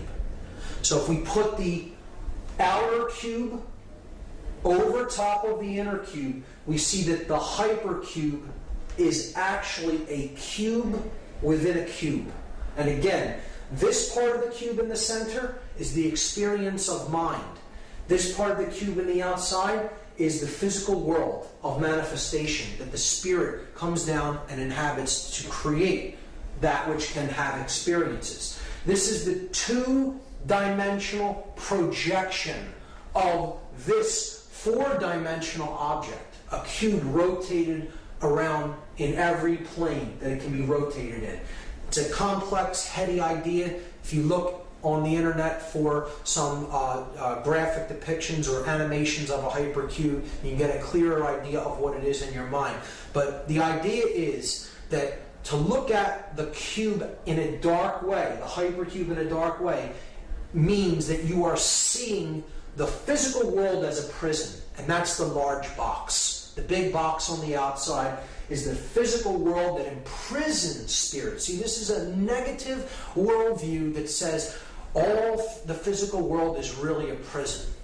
And it's a horrible thing, a horrible place. It's not a construct for experience of spirit to descend into physical form so that it may come to know itself more fully. It's a horrible thing that is, a prison. And that's the way that a dark occultist looks at the dark hypercube and the hypercube symbology. The inside of the cube is the mind that is held captive within the body. So you have the prison of mind being held in the larger prison of the physical world of matter. And this is its two-dimensional projection, which looks like an octagon.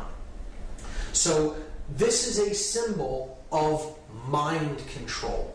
The octagon is a symbol of base consciousness. It is the symbol of the controlled mind, the small cube, being held in the large cube, the prison of matter. So it's a dark worldview concept that represents the double prison. The prison of mind held in the cage of matter. And what do we see the hypercube or the octagon used to represent? We see it as a male dominator sport that involves the potential of destroying the brain. Extremely violent male dominator sports, cage fighting, where the brain isn't respected. Go into a cage and smash your opponent into unconsciousness and do all kinds of damage to the brain.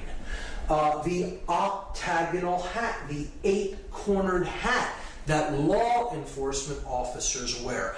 It's another total assault on the consciousness of people who take the jobs as enforcers or controllers. They're being told symbolically, your consciousness is of the hypercube. It's of the octagon. The octagon is placed on the crown chakra, just like the square. We saw in the other example, the double square on the English police's hat, right here on the forehead, on the third eye. Again, the double square is representative of the octagon, the 2 squares being combined in an 8-sided shape. If you complete the corners, you get the octagon if you connect the corners. But the 8-cornered hat is the octagon being worn on top of the crown chakra as another occultic insult, an insult in symbolism to the mind-controlled controllers, the controllers who they themselves are under deep forms of mind control to do a job that is a deeper suppression of their spirit and others. Because the hypercube is seen in one more place, and it is ubiquitous. It is everywhere. It is on every metropolitan street corner, the stop sign. Encoded in red, and it has the word stop written on it, and this is saying to the consciousness, stop the journey, stop your movement, stop the progression of spirit. Just stop and stay in the double prison, stay in the hypercube, the prison of mind encoded and captured in the prison of matter. The hypercube is one of the more difficult symbols to really grasp the deep connotative understanding of the symbolism of it. But once you understand it, you will see it in many places, and it is definitely used as a subversive symbol in most instances, particularly in cage fighting, in the uniform and emblems of controllers, particularly the 8-cornered hat of police, and most ubiquitously in the stop sign that we see all over Western culture. This brings us finally to the last part of the methods of manipulation, and the last one is the biggest of them all, chaos sorcery. What has been known as the Hegelian dialectic, or problem, reaction, solution. And we're going to talk about what the Hegelian dialectic is, and we're going to see an example of how this is put into action when we analyze the 9/11 occult ritual. The Hegelian dialectic is what chaos sorcery really is, and this is an ideology that was formulated by George Hegel, a German philosopher.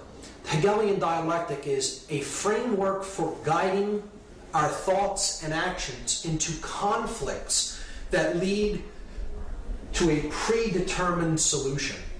So the solution is already predetermined before anything happens. The people who are putting this into effect want a certain outcome. This is outcome-based framework, an outcome-based framework. It's saying this must occur. This is the end result that we want, and anything else is undesirable and we will not settle for. It's going to happen this way. We just have to convince people that it has to end up happening this way. So what you do is you guide thought and action into decision making that ends up how you wanted it to begin with. This is accomplished by manipulating consciousness into a circular pattern of thought and action. So again, it's a manipulation of consciousness. It's ultimately about mind control. The synthetic solution to these conflicts cannot be introduced unless those being manipulated take a side that will advance the predetermined agenda. The agenda is already predetermined. We just need to create a synthetic conflict to make this come into manifestation the way we have it originally planned and designed. So, this is Hegel's dialectic, and it is not so much that Hegel is an evil person in his own right. This is another perversion. How chaos sorcery is used as an example of the Hegelian dialectic is it's a modified version of this dialectic for a dark purpose, for manipulation. The researcher David Icke has called this problem, reaction, solution. And it's a great term for it because it describes it perfectly. You create the problem to get a reaction, and then you offer the solution. The solution was already predetermined. But I like to call it chaos, confusion, opportunity, because I think it more accurately describes what the process that's taking place is really about. You want to create chaos. You need a chaotic situation created, because the reaction that you're looking for is confusion, not knowing what to do or how to act appropriately to the situation. Once confusion enters the mix, you have fear-based consciousness. So the person is willing to accept all kinds of limitations and control to go back to order. And therefore, that's your opportunity to bring in your predetermined solution and get them to go along with what you originally wanted. David Rockefeller described the Hegelian dialectic perfectly. He said, "We are on the verge of global transformation. All we need is the right major crisis, and the nations will accept the new world order." And it's not the light one that he's talking about. This was the major crisis that they introduced. The events of 9/11, 2001, was an example of the modified Hegelian dialectic. It was an example of chaos sorcery. It was an occultic ritual of human sacrifice that involved three major examples of occultic symbology and ideology in the work to create the synthesis that they were looking for. And those three occult schools or occult ideologies that were employed on that day, the symbolism of which was employed on that day, was Kabbalah, Tarot, and Freemasonry. Now, before we get into any confusion at all, I want to state emphatically that I do not believe that any of these systems are evil in and of themselves. It is how occult sciences are used, occult knowledge is used by the practitioner to what end that determines whether they're wielded for good or evil. So it is not these practices or these systems that are of knowledge that are evil in any way. They are simply knowledge, and it is how they are used. Let's get that straight right off the bat.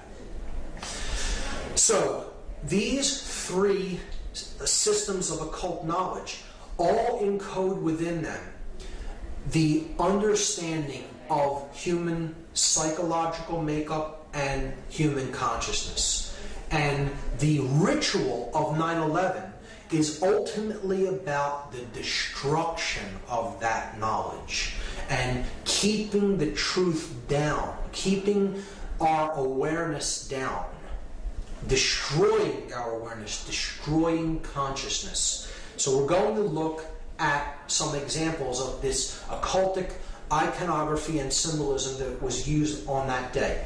The most glaring example of which is in tarot. This is the tarot image known as the Tower. It's a card that represents the end of an old way of things and the birth of a new way of things. It's the destruction of something that is old and worn down and the building of something new in its place. One thing is being cleared to make way for something to be put up in its place. Okay? So that's the tower. It is depicted as being struck by a bolt of lightning, on fire, with people toppling out of the windows. And that is exactly what we saw on the day of 9/11/2001. We saw towers that were struck by forces. They were on fire, and people were leaping from the windows. So clearly the occultic symbology of this particular tarot card was employed on that day. Whether this be totally by design or it be synchronicity, I'll leave that up to the audience to decide. But one of the main things we have to understand how this ritual went into effect is that 2 buildings did not collapse in New York City. 3 buildings came down on that day in New York City alone. Many people still do not know this or understand it, amazingly, because the mainstream media only showed the collapse of this building here to the right only one time and never really showed it again, unless you go on the internet and search for the video of the collapse of World Trade Center number 7. Some people are still unaware that a 3rd building came down at 5:20 p.m. on that day. So we have to understand first that not only the Twin Towers collapsed into their own footprint, but so did Building 7, a 47-story steel, concrete and steel reinforced building, collapsed into its own footprint in approximately 6.5 seconds at 5:20 p.m. on 9/11/2001, when no plane had struck it. So I'm not here to argue the physics of 9/11. I'm not here to even talk about any of the aspects of the how part of 9/11, the physics or the how it happened. I'm much more interested in using my time to discuss the why and the implications of the occultic symbology employed in what I consider a dark occult ritual, a ritual that embodied the modified Hegelian dialectic. And so the first thing to understand is 3 towers came down, 3 pillars, if you will, came down on 9/11, not 2. The first occult system that I'm going to look at in relation to 9/11 is Kabbalah. Kabbalah is an ancient Semitic form of occultism. Judaism takes some of its roots from Kabbalah, and this is the main symbolic structure, or this main symbolic icon of Kabbalism. It is known as the Sephirotic Tree of Life. This is known as the ladder to God, okay? The levels that go up in consciousness to God. And there are 10 of these spheres on the tree. If you count them, there are 10 total. This is 1, 2, 3, 4, 5, 6, 7, 8, 9, 10. They're known as, these spheres are known as Sephirot. So the 10 Sephirot comprise the Tree of Life. Now, in the books that describe this symbol, the Sephirotic tree, they're the Zohar and the Sefer Yetzirah. They look at it as that there are only 10 Sephirot. There are not 9 and there are not 11. This is specifically worded into these books. To speak of there as being any more or less Sephirot is considered like a blasphemy in Kabbalah, because there are only 10. So this is where part of the name, the name of the ritual comes from. Not 9, not 11, but yet we have the ritual happens on 9/11. And we'll talk about the occult significances of the numerology as well when we explore that. But In Kabbalah, 9 and 11 are considered blasphemies against the 10 Sephirot, if you speak of there as being any less than 10 or any more than 10. And we also see that the symbolic numbers, the numbers of these buildings are symbolic when we relate the ritual to Kabbalah, because the buildings that came down were the Tower 1, which is the male tower. Okay? It has a phallic symbol on top. This is Tower 1 in the numbering system of the World Trade Center. The feminine tower is Tower number 2. And then this building is World Trade Center 7. So if we add them together, we get 1 plus 2 plus 7, and that equals 10. So we see there are 10 Sephirot. The building numbers total 10. So they're bringing down the 10 in the buildings, and they're bringing down symbolically the 10 Sephirot. You see, in the Sephirot, there are 3 pillars, 3 columns. You have this left-hand path known as the path of severity. You have the right-hand path that is known as the path of mercy. Again, these are corollaries to the Freemasonic pillars. This would be the pillar of mercy, which is Joachim. This is the pillar of severity, or Boaz. And then you have the path of mildness, or the path of will. Will to ascend in consciousness. This sphere representing base consciousness, and this sphere representing cosmic consciousness.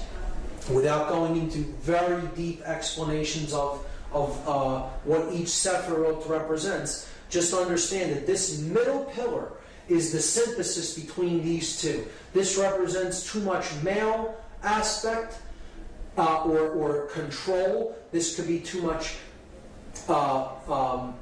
capitulation to control. You can look at it that way, with this path being severity, this path being mercy. You could look at it as this path is not being a controller and also not being a slave. It is not being a dominator nor capitulating to domination.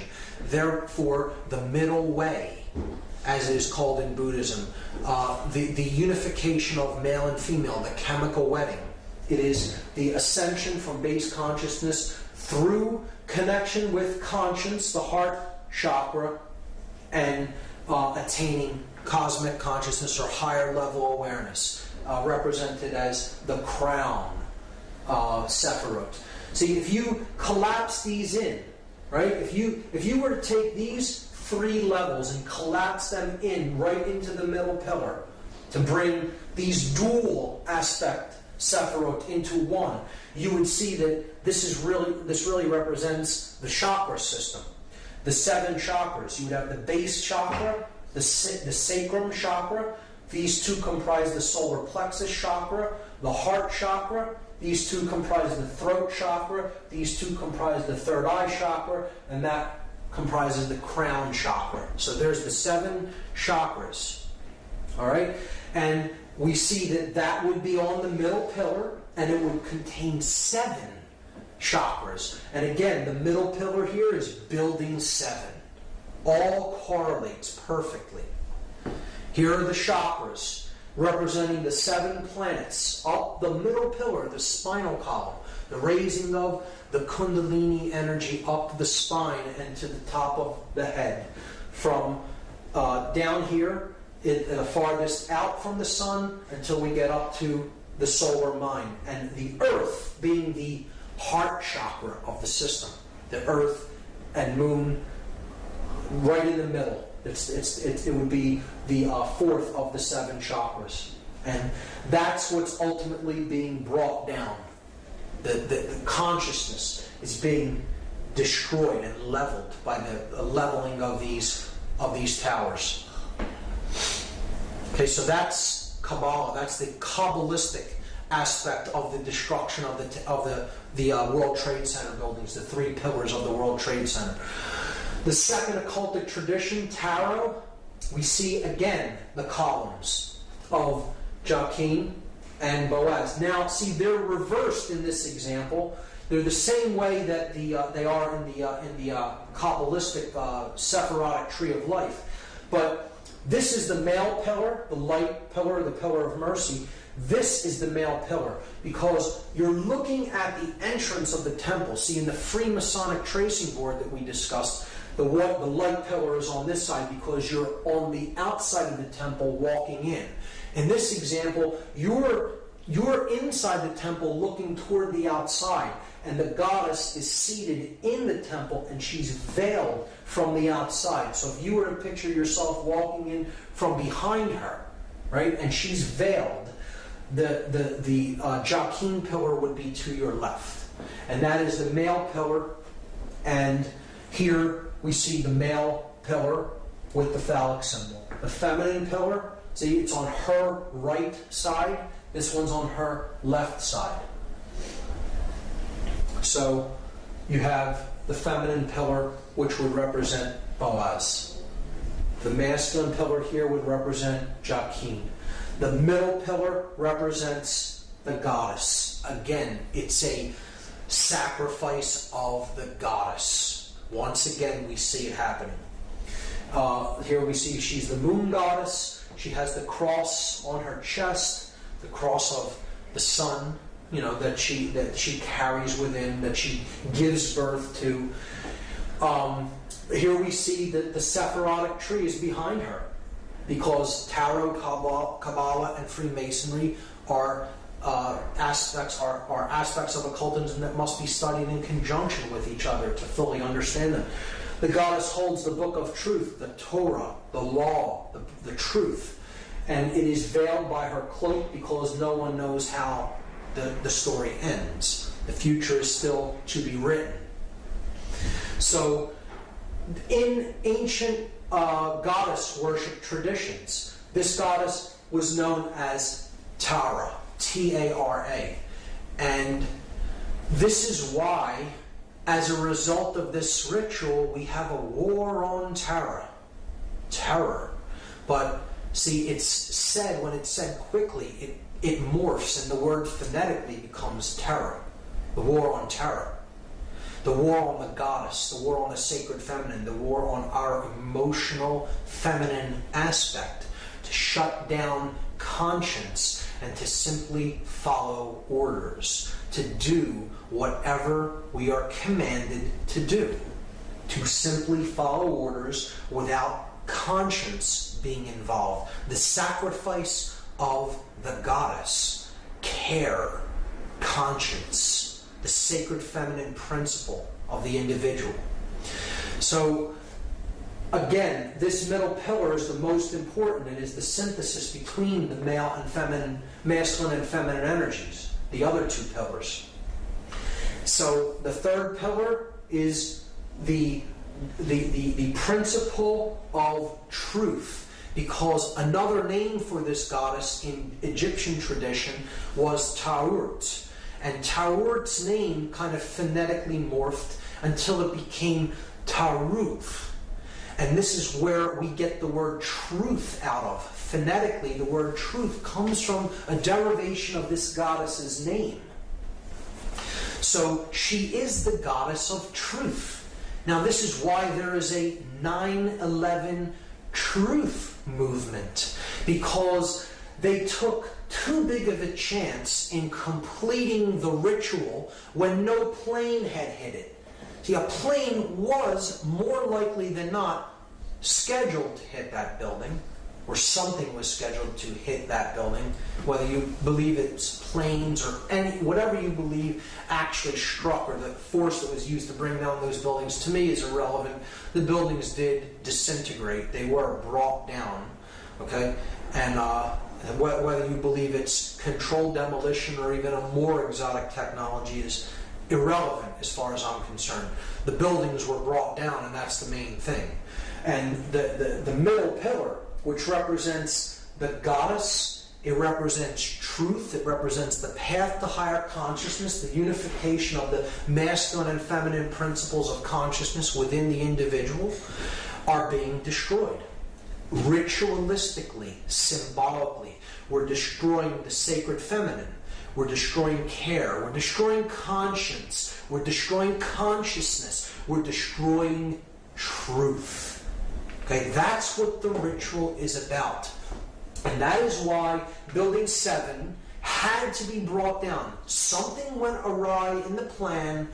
Whatever was supposed to happen physically to that building didn't happen when it was really scheduled to happen, because clearly these buildings were wired with explosives well in advance of the actual ritual taking place, because that, explosions did happen from within the building and no one could have wired them on that day. So something happened and they could not take it down as they wanted to, but they would not leave the pillar up.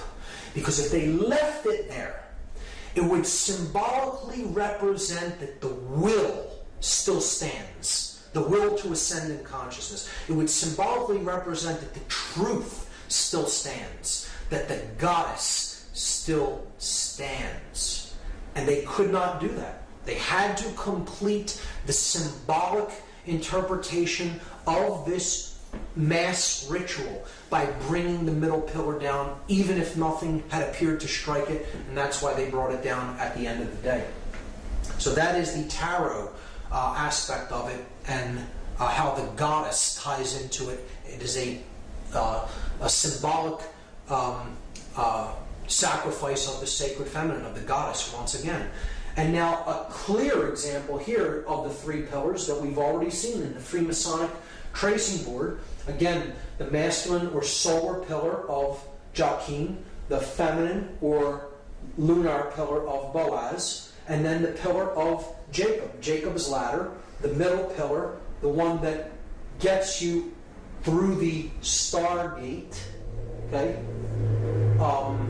It gets you to the all-seeing eye, right? The all-seeing eye directing the entire operation, right?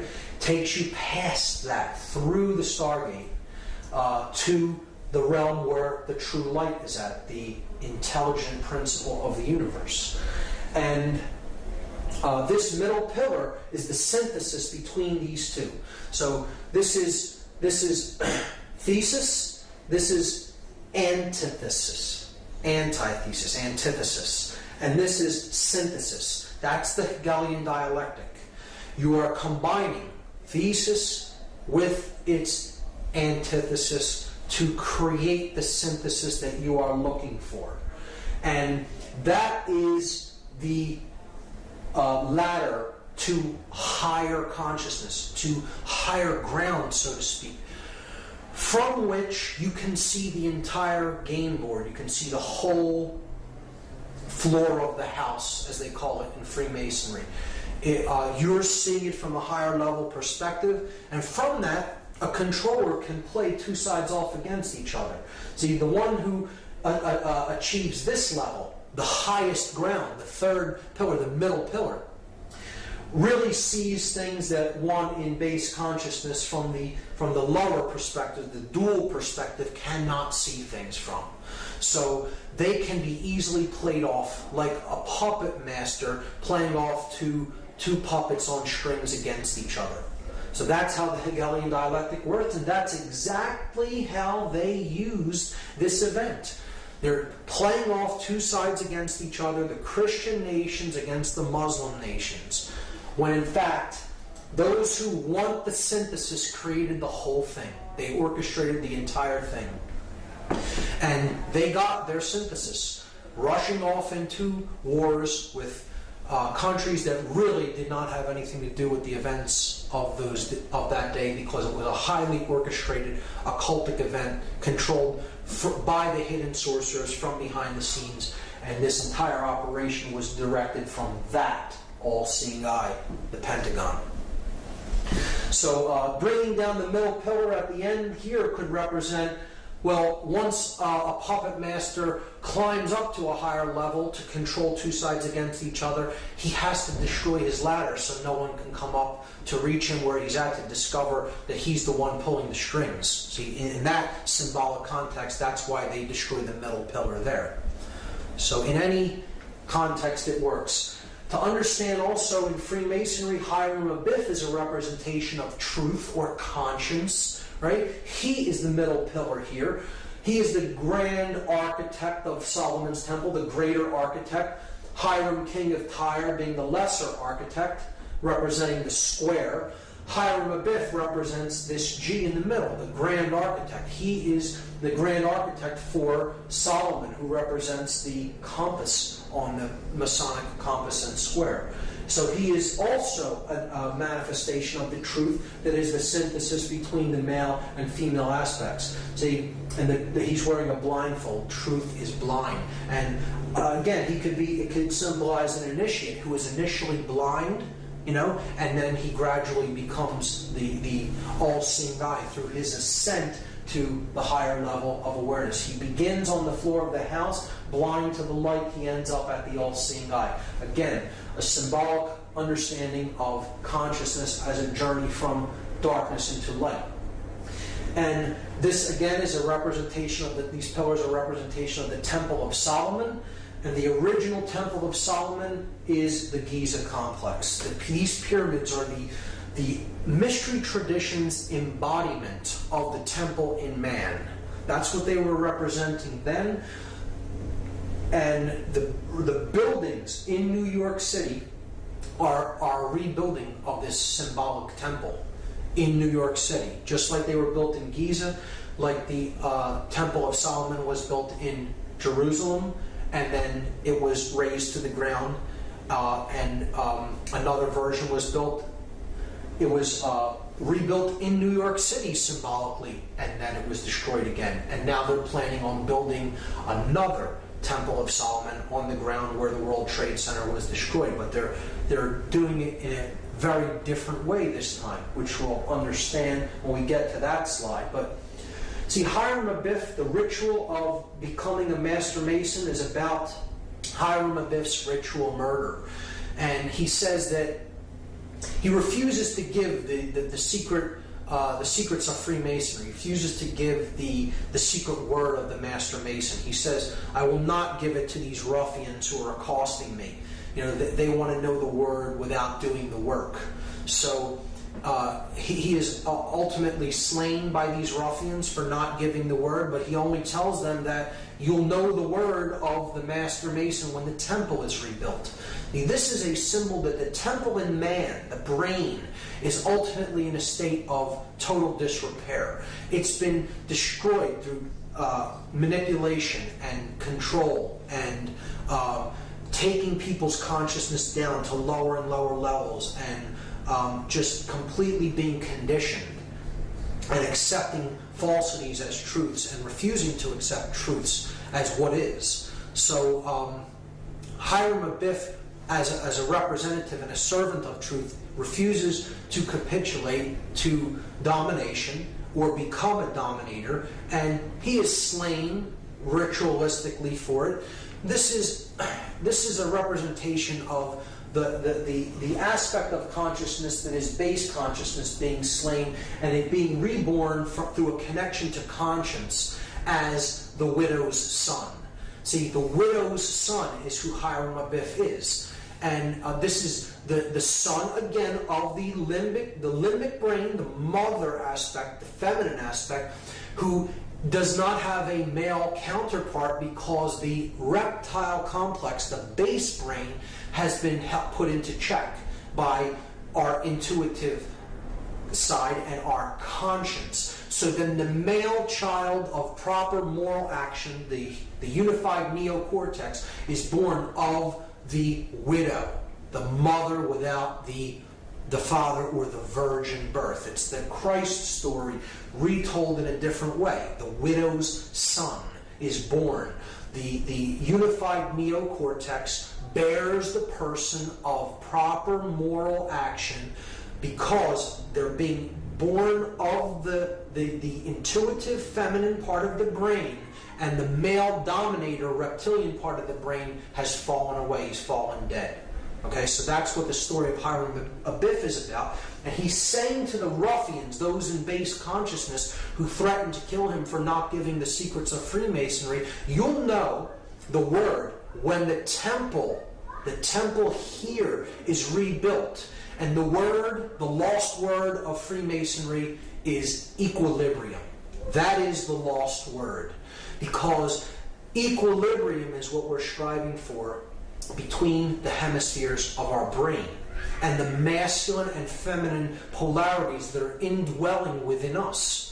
So they have to come to a state of equilibrium, and then the temple will be rebuilt. The brain will operate in global coherence across both brain hemispheres, and the third eye will be opened, and cosmic consciousness will be awakened.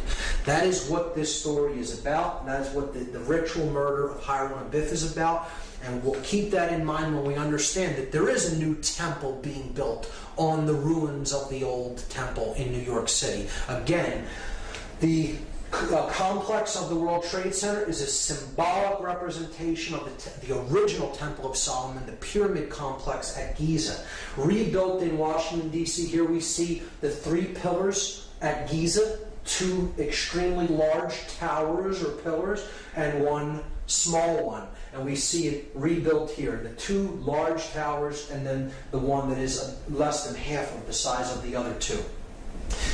This sphere here is a representation of the Sphinx, okay, at the base of these columns. So these columns are also a symbol of the Babylonian gold-headed man depicted in the dream of Nebuchadnezzar in the book of Daniel, a prophetic book in the Bible. The gold-headed man represents centralized authority, pharaonic rule, or total hegemony, the unquestioned global ruler, the one world order, the church and state unified in the head of gold. And as dynasties went on, power diminishes. It goes through the Silver Age, then it goes into the Bronze Age, and eventually you have the separation of church and state. And you have the iron legs of the separation of church and state, and then you eventually get to the clay feet if you study this symbology in Daniel. And it's understanding how power is amassed, and eventually through time it is diminished until they're trying to get back from this level to this level. And that is what the Dark New World Order would be. The destruction of the 2 pillars and the combining of them into one centralized authority, one world state and religion. That's what the New World Order ultimately is about, the Dark New World Order. So they're destroying these 2 iron legs. They're destroying the iron legs of the Babylonian gold-headed man to try to get back to one centralized authority of church and state. These pillars could be seen symbolically as church and state being destroyed. So where do we see the concepts of church and state? We see them in tarot on the death card of the major arcana. So we see the rider, death, on the white horse, coming with the flag, the black flag that has the inverted pentagram on it, the destruction of spirit. He is running down a king, and he's getting ready to run down a pope or a priest. So this is the ruler of state, this is the ruler of church or religion, and he's running them both down, destroying church and state. And you see in the background the 2 pillars with the setting sun in the background, the light going out from the world between the 2 columns. Highly symbolic. This is a representation of the new temple that they're building. In place of where the 2 pillars stood, they're planning on erecting one from where the 2 stood. The thesis and antithesis destroyed, the synthesis is created. The phallic symbol, the one male phallic symbol, erected in place where the symbols of church and state symbolically once stood. You know, obviously they weren't buildings that really represent that, but they're symbolic analogs to these concepts. And putting the one pillar up in the place where the two stood is the rebuilding of the destroyed Temple of Solomon in New York. The sun and the moon, and now only the sun, or phallic symbol, the male tower, remains. That is what 9/11 was about. 9/11, incidentally, the Freedom Tower is what that building is going to be called, and it's scheduled for completion in the year 2012. I'm sure to correlate with other dark prophecies of apocalypse or Armageddon, and which isn't what I see 2012 as being at all. I see it really being the birth of consciousness, because they're not able to put consciousness down. Their ritual failed. There is hope in the fact that the Building 7 stood, and they had to bring it down and essentially screwed up the entire thing by really making people come online and understand that this was an inside job and this was an occult ritual, by bringing down that middle pillar when nothing had hit it.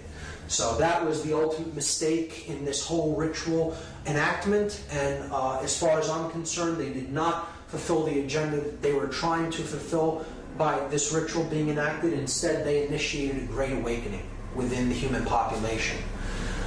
As the researcher Michael Tessarian is fond of saying, did 9/11 shake us up, or did it?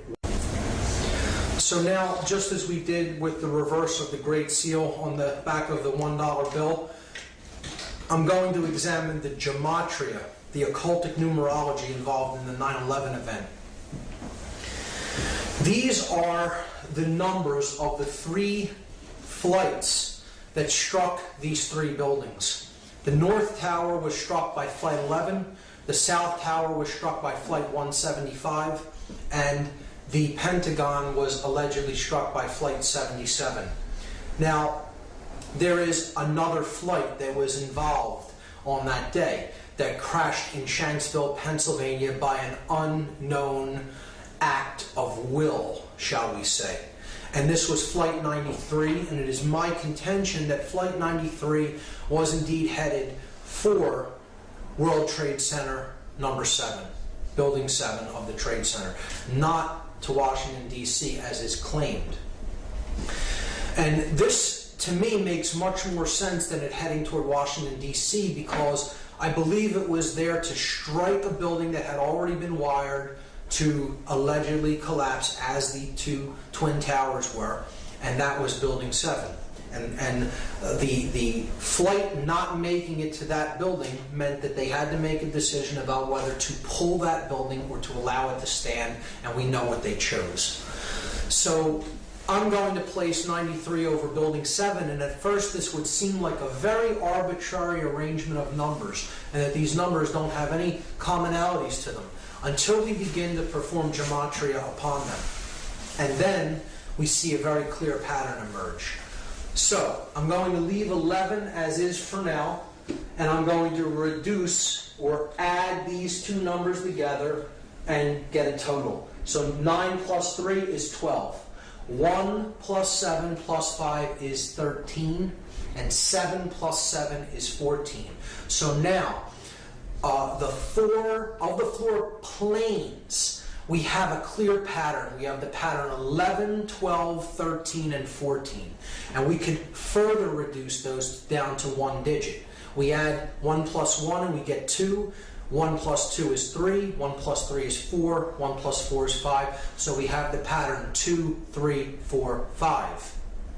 When we add those together, 2 plus 3 plus 4 plus 5, we get the total 14. And again, there's that symbolic number again that totals 5, that is about the 5 elements: earth, air, water, fire, and spirit. But it is the separation of them, the 1 and the 4, the spirit and then the 4 elements. This is the 14th level of that pyramid where the light is at, the 13 levels of stone, and then the light at the top, the 14th level. So look at the 9/11 date, 9/11/2001. You add up all of these numbers, 9 plus 1 plus 1 plus 2 plus 1 in 2001, and you get 14 again.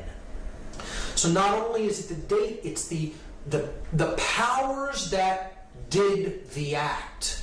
Okay? The 4 planes totaled to 14. Their digits all totaled make 14. So the powers that performed this act are the 14. And this correlates with the 14th level of this pyramid, or the illuminated ones, the sorcerers behind the scenes that are manipulating the events of the world.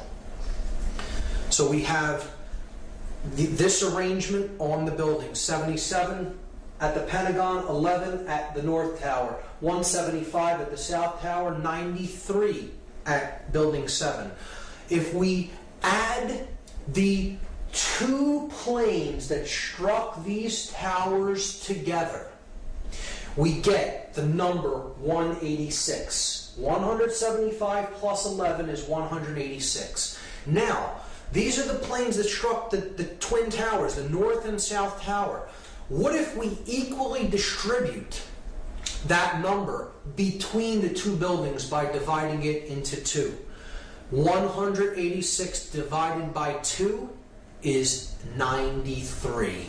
So there is 93, 93, 93 on every building, and we've already seen what 93 represents. It represents the will to ascend out of illusion, out of base consciousness, and into cosmic awareness, or higher levels of consciousness. 93 is the number of willpower and of love. It is essentially the same force, the force that expands consciousness, love, or will to ascend, to put what we think and feel into action, to use our willpower. So we are left with only 2 numbers that symbolically represent the events of this day, 77 and 93. And these are 2 extremely significant occult numbers in numerology, because they represent 2 completely different concepts. And we have to look at these 2 numbers as they relate to a 3rd number, the number 777, which we've already seen is the number of God, or completion, or perfection. We saw that earlier. The 7 chakras, the 7 planets that can be seen with the naked eye, tripled for the 3 aspects of consciousness, unified as 1 to total 3. Again, it's the number of God, the number of completion, or the number of perfection. 93 in relation to this number 777. Just like 777 totals 21, which totals 3, 93 totals 12, which reduces to 3. So they equal the same thing, which means they equal the same. They mean the same thing. So love is 93. Will is the concept of 93. It is the number of ascension. So all of these ideas are the same. They mean the same thing. In gematria, when numerological additions total the same value, the words that they represent really mean the same thing. So 93 is 777, is love, is will, is ascension, is God, is completion, is perfection. These are all the same concept. The number 77 is very significant. It is the 14. It is the dark aspect of that light in the triangle, the ego, the all-seeing eye that is identified with building that pyramid upward, the physical form, the physical world, ruling, control, sorcery. It is the force of chaos. The number 77 represents chaos in all forms of occultism. It represents the sorcerer. It is the sorcerer's number. And it is the number of the beast in disguise. Why is that? Because if you fail, even if you succeed in one of the other two aspects of consciousness, in thought and emotion but not action, or in thought and action but no emotion, in the example of a sorcerer, has no emotion, or even in emotion and action but with no thought, that is base consciousness. That is the beast. You have not arrived at the 777. You have only arrived at the 77, which is 2/3 of completion, or it is 14 out of 21, 2/3, right? And this reduces in decimal to 0.666, repeating. So it is the number of the beast in disguise. The sorcerer is the beast. And this is encoded on the 3rd degree tracing board of Freemasonry. Here you see the tools that slayed Hiram Abiff. He is finally struck with the mallet, representing ignorance, the light going out, the third eye being struck, put into the coffin, okay? The coffin is the spirit, where Hiram Abiff, the HHH, hey in Hebrew, representing 555, Hiram Abiff's number.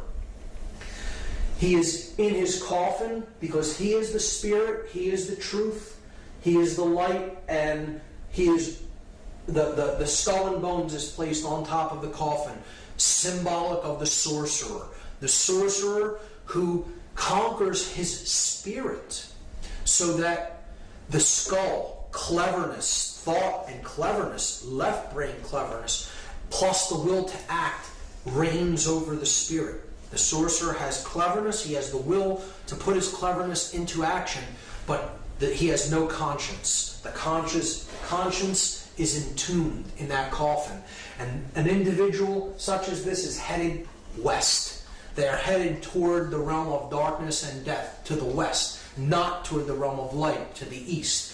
And here symbolically is the sprig of acacia, and that represents the hope of resurrection in Freemasonry. So this is the hope that one who has destroyed their own spirit through their usage of their intellect and their will to act in an egoic fashion may indeed still be able to resurrect the spirit and come to a place of moral uprightness and conscience. So that is what this tracing board represents, and it is the 3rd degree tracing board. It is saying you may now be initiated into some of the mystery, into some of the knowledge, but you must use that with spirit intact and not use it as a sorcerer. Otherwise you are headed west and you are not headed toward the true realm of light, which lies to the east. And I think that's a great allegorical explanation for morality. And we see, therefore, that the two numbers that this ritual reduces down to is 77 and 93, and the positions that they are in is all telling.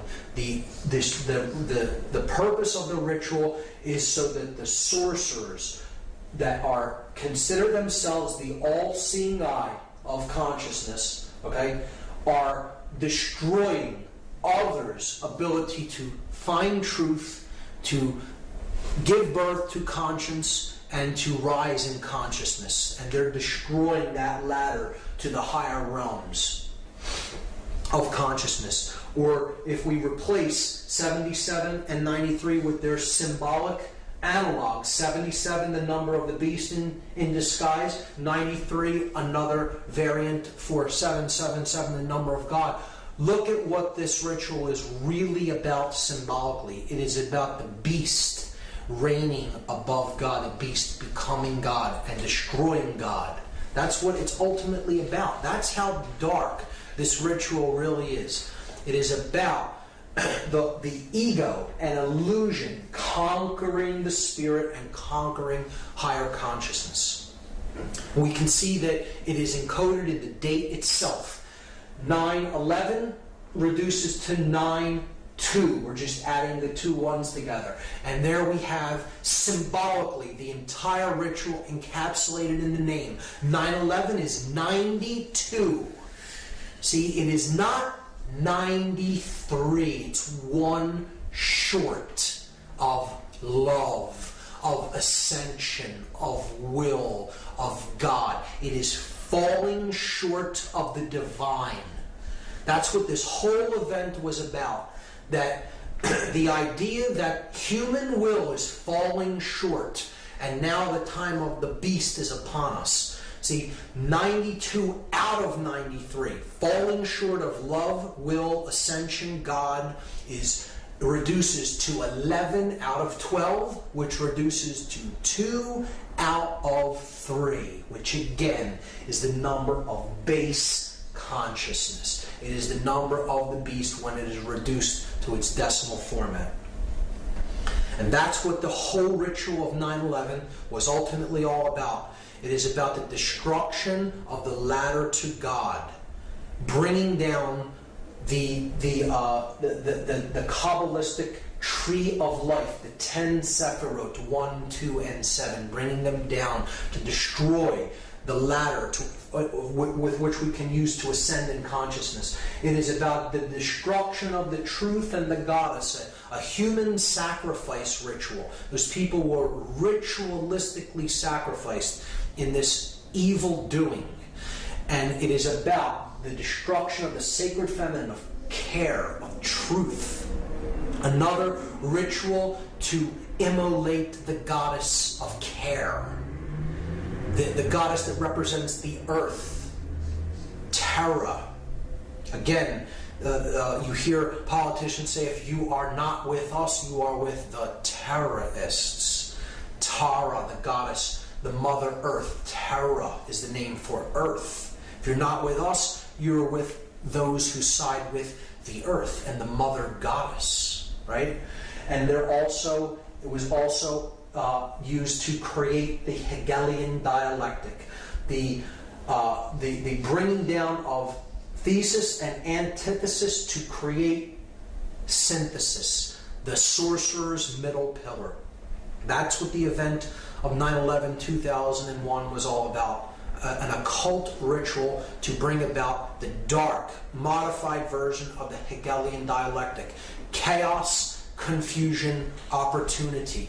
General Douglas MacArthur talked about the Hegelian dialectic. He said, our government has kept us in a perpetual state of fear, kept us in a continuous stampede of patriotic fervor with the cry of grave national emergency.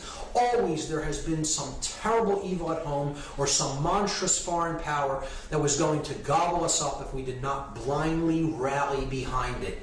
Create the chaos. Get the confused, fearful reaction, and then that's your opportunity to offer the solution that you had in waiting. Hermann Goering perfectly understood this, one of the highest ranking officials of the Third Reich, the Nazi regime. He said, naturally the common people don't want war. Neither in Russia, nor in England, nor for that matter in Germany. That is understood. But after all, it is the leaders of the country who determine the policy. And it is always a simple matter to drag the people along, whether it is a democracy, a fascist dictatorship, a parliament, or a communist dictatorship. Voice or no voice, the people can always be brought to the bidding of the leaders. That is easy. All you have to do is tell them they are being attacked and denounce the peacemakers for lack of patriotism and exposing the country to danger. It works the same in any country. And that is what we saw on 9/11.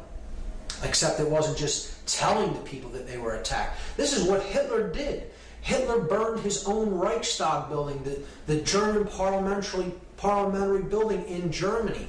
And he blamed it on the communists, even though his Gestapo really did the fire. They lit the fires at the Reichstag, and he blamed it on the communists as an act to assert more political power and be appointed as Supreme Chancellor.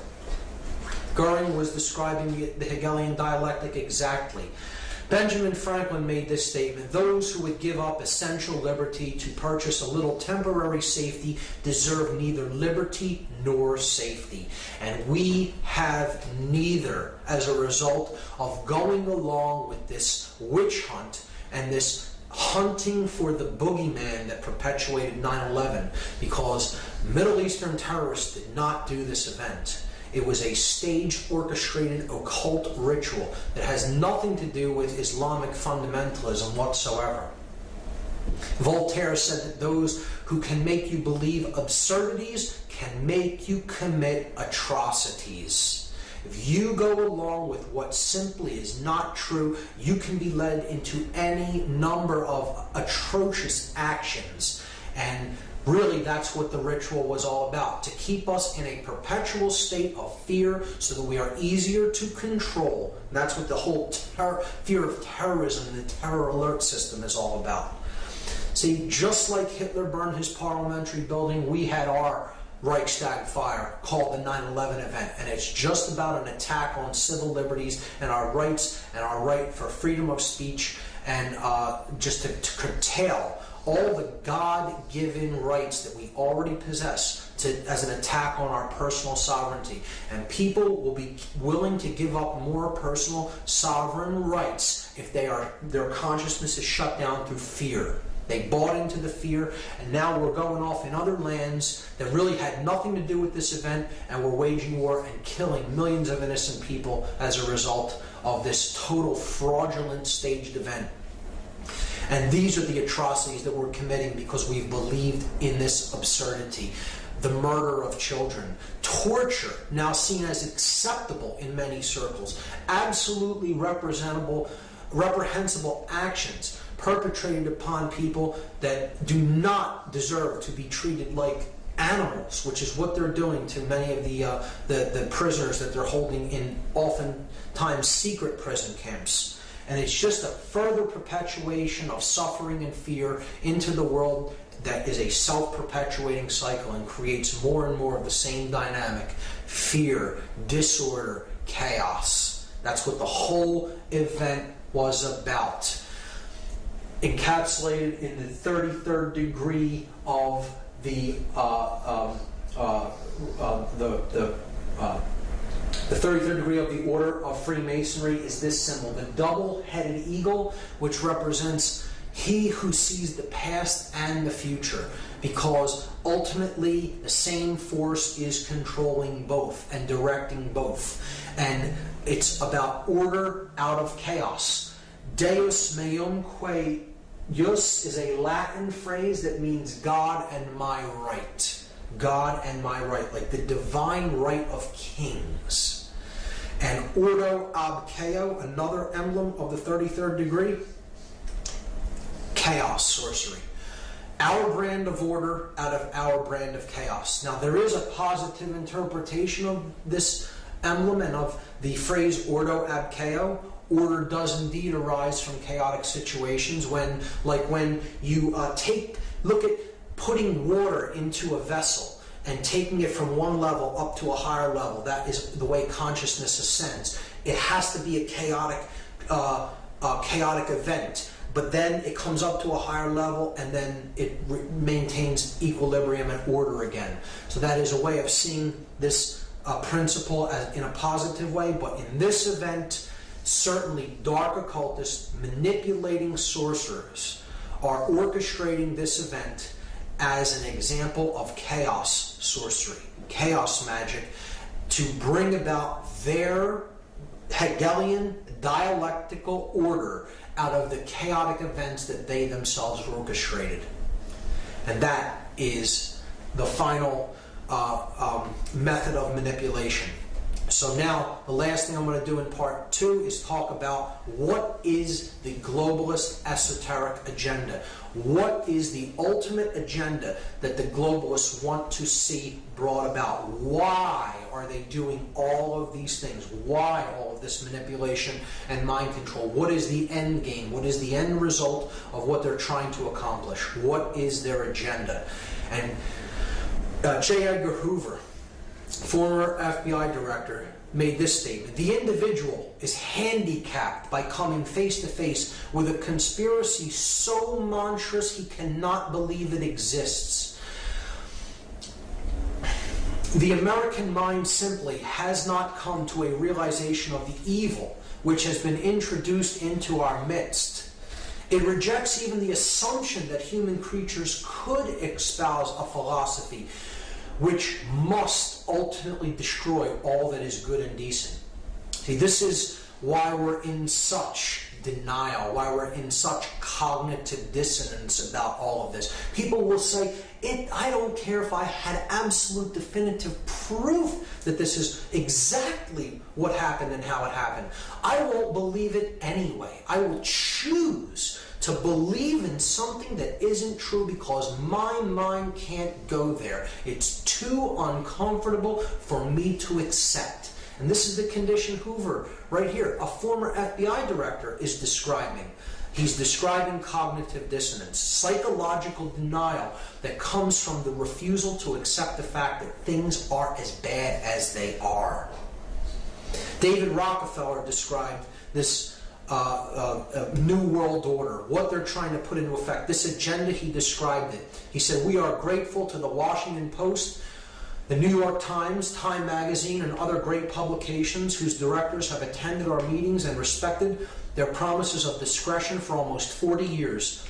It would have been impossible for us to develop our plan for the world if we had been subjected to the lights of publicity during those years. He is thanking the media for their silence and complicity in not exposing the agenda of these global manipulators and their plan for the world.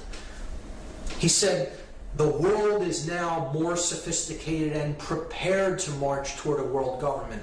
The supranational sovereignty of an intellectual elite and world bankers is surely preferable to the national auto-determination practiced in past centuries. Imagine the hubris of somebody making this statement practically out in the open, saying that the world surely would be better to be completely governed by international bankers and an intellectual elite rather than national sovereignty and personal sovereignty codified by our documents of higher consciousness, like the Declaration of Independence, that explained what the sovereignty of man is really about and where it comes from.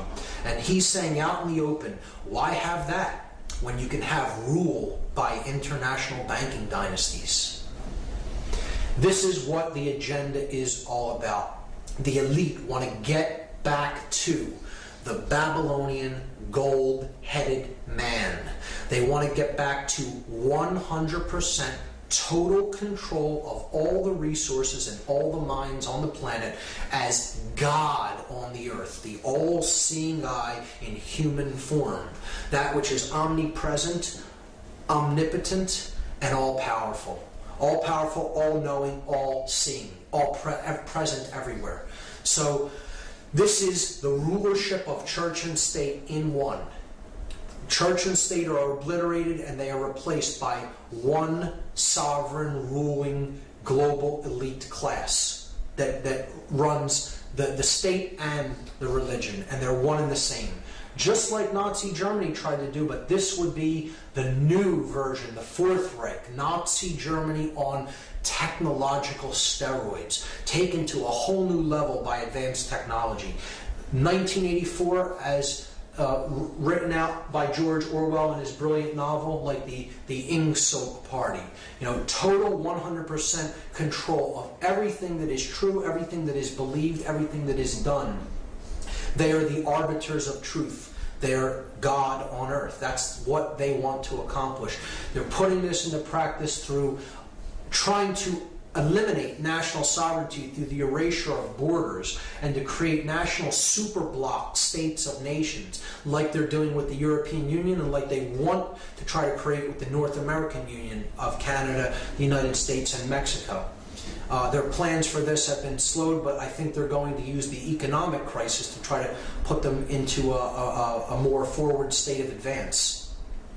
They want a world mercenary army to control the population of any dissenters. They want a world central bank. They want to microchip the population from which resources, food, money can all be controlled by a globally networked computer that they control, so they know where all finance, where all currency is flowing, and can take anybody out of the loop for not going on with their along with their agenda at any given time, and then they would have no ability to take part in any commerce in any way. The mark of the beast, so to speak. A total surveillance grid, a technological surveillance state. Big Brother is watching you, getting us used and acclimatized to always being on camera, always our actions always being watched. Further and further centralization of control, and further people policing themselves. That's what they ultimately want. The destruction of the sacred feminine aspect of our consciousness, our emotions, through the numbing out of our emotions, through our food and medicine, particularly the overprescribed antidepressant SSRI drugs, a total state of left brain prisonhood in which people become more and more controlling and dominant toward the left brain, even females, and they become subservient to those of higher levels above them. So a race of masters and slaves. A continuing human sacrifice through endless conflict and war, wherever they choose to do it, to decrease the surplus of anybody's daily produce, and to keep the blood of human sacrifice flowing into the earth. They believe that they have to continuously sacrifice people. This goes back to the ancient rites, where the ancient priest class, this demonic priest class, would actually believe that they had to keep blood flowing in human sacrifice for the sun to make its journey across the sky each day. It's that level of perversion and sickness in this occultic ideology that wants and desires to have endless human sacrifice through war. To have a population of completely disconnected from spirit individuals that are completely hypnotized, shut down in consciousness, totally blindfolded, have the blinders on, and have become pure sheep. They've become their own sheepdog. They police themselves, and they have become golems. They've become creatures, literally creatures without actual consciousness of their own, that are completely programmable and are owned by someone else. They're totally created beings that are made by someone else. See, that's the definition of a god, is it not?